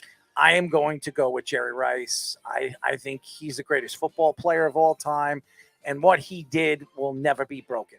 Never. Everybody keeps saying, "Oh, this guy has a chance." They don't have a chance. They don't have a chance to catch these records. These records are going to be unbreakable. 197 touchdowns. 197 touchdowns. Yeah. Just look at those numbers. It's ridiculous. So those are our bracket wars. So Tyson moves on, and the Twitter polls will decide Jerry Rice versus Wayne Gretzky. It's very interesting. I think that this was the best bracket wars we've seen, the comparisons. It's very interesting. Yep. Next week will be the Elite Eight. The Elite Eight. There were a lot of ones we had to have the Twitter polls decide too. Not a lot of agreements. We'll have to see who they. If we have some upsets, we have some double-digit seeds moving on. I think you were saying yesterday. I think Hank Aaron was ahead of Tom Brady, so we're gonna have a 13 seed. We'll see. Happy birthday to Thomas again. Yes. Happy 17th. Congratulations. You're a young kid. You're moving up on the world, baby. Moving on up to the east side. Remember that show? You don't remember that show? No, I'm not a fan. You're a youngie, but that just shows you how old I am. So there you go. Congratulations to Thomas. Very well, and enjoy your youth. Okay, that's all I'm going to say, because when you're my age, you just start to fall apart. Yes, Errol is as old as dirt, according to what he said at the beginning of the show. I mean, when you look at me, you would say, wow, you're in pretty good shape, Errol. You look younger than your age. But I'm going to tell you, it doesn't feel like it. Yep, and dirt was invented in 1982. There you go. It's the year of the dirt. So whenever you think of 1982, you think of dirt. There you go. Listen to the Weekend Crunch on Saturday at 7 p.m. We will have a great show, a great list of things to talk about throughout the week that you've missed on the Sports Loudmouth, so stay tuned for that. 7 o'clock, LI News Radio, if you live here on Long Island, FM 103.9 FM. If you miss it, or you don't live here, you go to iHeartRadio, you look up LI News Radio on 103.9. You can tune in and listen to us. It's a great show, guys. I'm telling you, it's entertaining. So thank you to everybody, all the guests that we have, the 3 guests that we had on the show this week. They were fantastic, all of them. Mo, obviously today, Dave and, Trent, they were fantastic. Cameron will have on in the next couple of weeks. I know a lot of fans were probably upset that we didn't have him on from the Packers, the undrafted tight end. So we will have him on. Tune into next week. Do we have anything lined up? Yes. Wednesday, 7:30, we have a free agent wide receiver, Devin Williams. He was drafted by the Ravens last year, but was cut because of injury. So now he's seeking another team. He'll be on at 7:30. And then at 8 o'clock, returning in the show is our friend Josh Towers, ex-MLB pitcher, Orioles, Yankees, Josh. And Blue Jays. Yes, he was one of my favorite ones of the baseball players. Yes, for sure. He's an interesting guy. Yes. And Josh gives you a lot of information. So he did predict the Subway Series, World Series, and that didn't turn out to be last year. But we'll stick it to him. That's for sure. No, at this point, we're just going to have to hope that our baseball teams can rally back. And for all you Anchorage Man fans, we might have him on Thursday. Maybe. We'll see. So if you're excited and you can't wait for this guy to come on, because now he has like 33,000 people that follow him on Twitter. It's unbelievable. I remember when the last time we interviewed him, I think he had like 8,000 or 9,000. Now these guys. So are you saying that Snug created 20,000 burner Twitter accounts? I have no idea. To give Anchorage Man all those follows? I have no idea, but he's got a huge following. So congratulations to him, Mr. Anchorage Man. So thank you to all the fans that listen to us throughout the week. Thank you to everybody. Stay tuned. Have a very great weekend and happy 4th of July. I will tell you that. Yes. 4th of July Tuesday, and then on Wednesday we will be back. But happy 4th of July. Enjoy your 4th of July. I will be DJing, as always. Doing the thing, doing my thing. But happy 4th of July. Happy 4th of July weekend. Enjoy it. You must check out the fireworks in the air. Yes. Speedy? Of course. Fireworks are always the big deal. What are you doing for 4th of July? I have no idea yet, but I still definitely will be watching fireworks. There you go. Are you going home? I love the fireworks. Are you going home? I'm not sure yet. We'll see. I have to figure it out. Is your brother's coming home? I'm not sure. I have to figure that out. Are you going to figure anything out? I will try, but I definitely will be watching fireworks. They're always a fun thing. Yeah, well, if you want to see fireworks, I could fart. You can see a lot of fireworks. I doubt you have pyrotechnic skills within your. I don't know, but within your farts. My farts are very powerful, my friend. They are very powerful, but they don't smell, as we know. Anyways, yes, that is a talent in itself. I will give you credit on that. Enjoy your very happy 4th of July, and we will talk to you next week. Good night. It's the Worldwide Sports Radio Network.